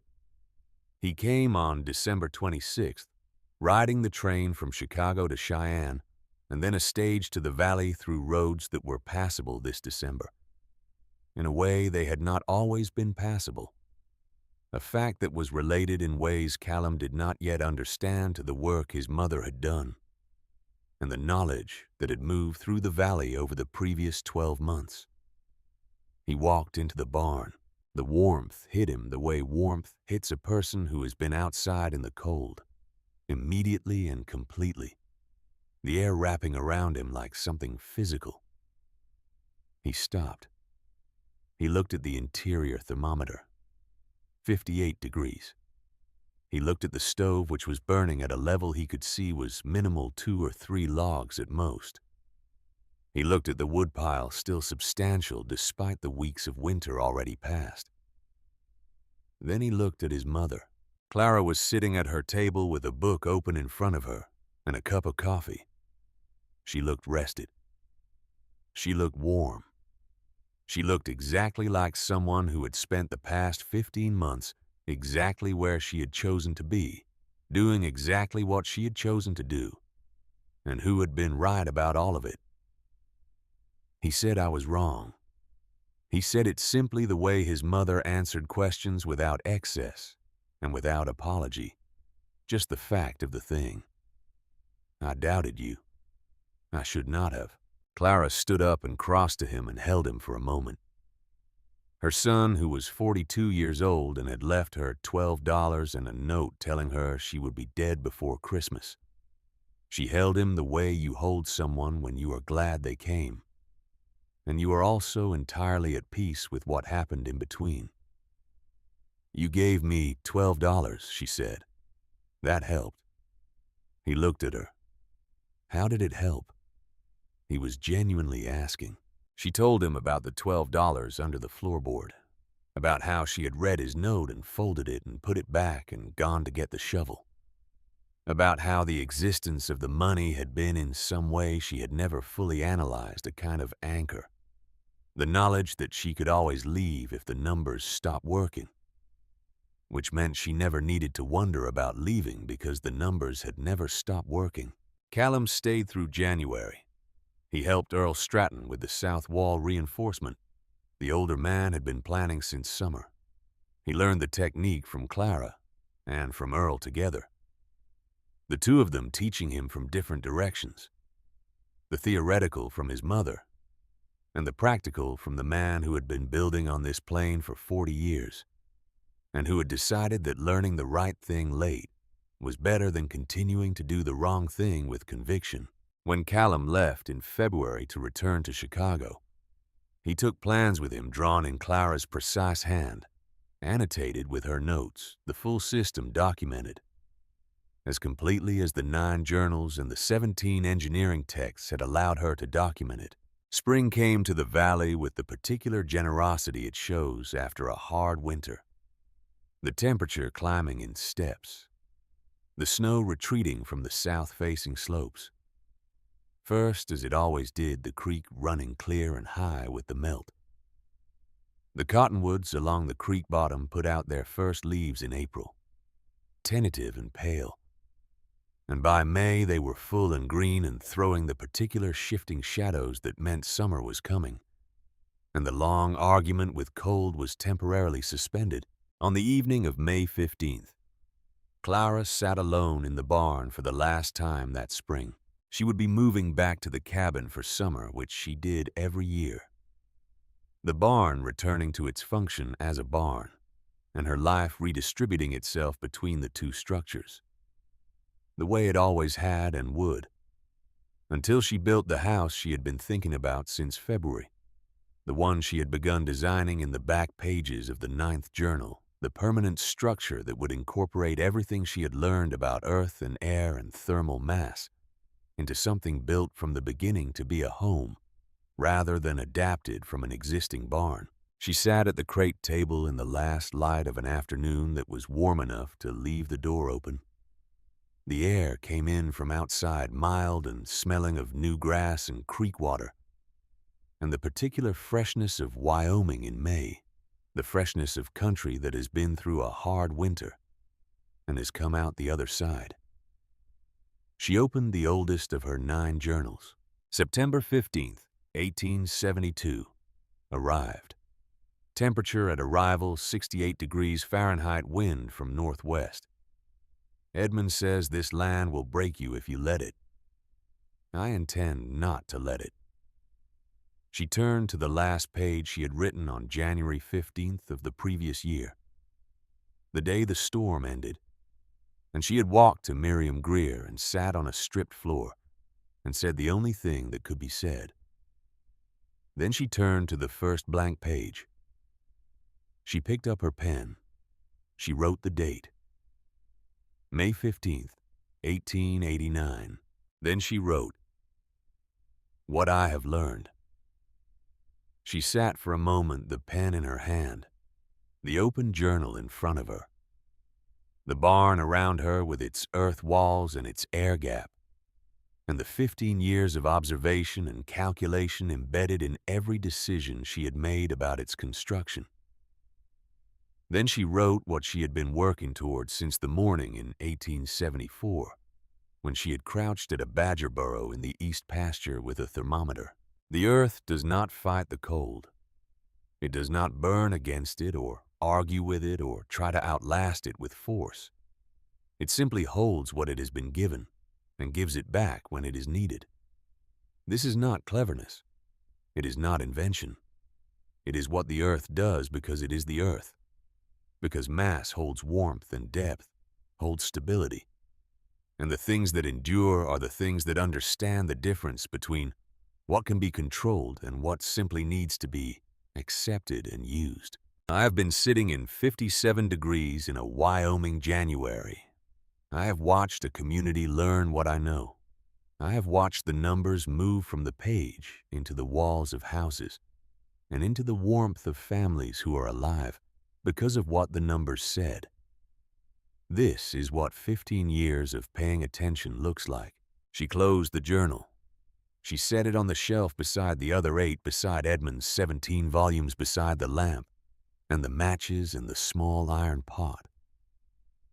She looked at them all for a moment, the accumulated weight of what she had learned and what she had built and what she had given to the valley around her. Then she stood up, her knees making their usual comment, and she walked to the barn door and stood in the opening.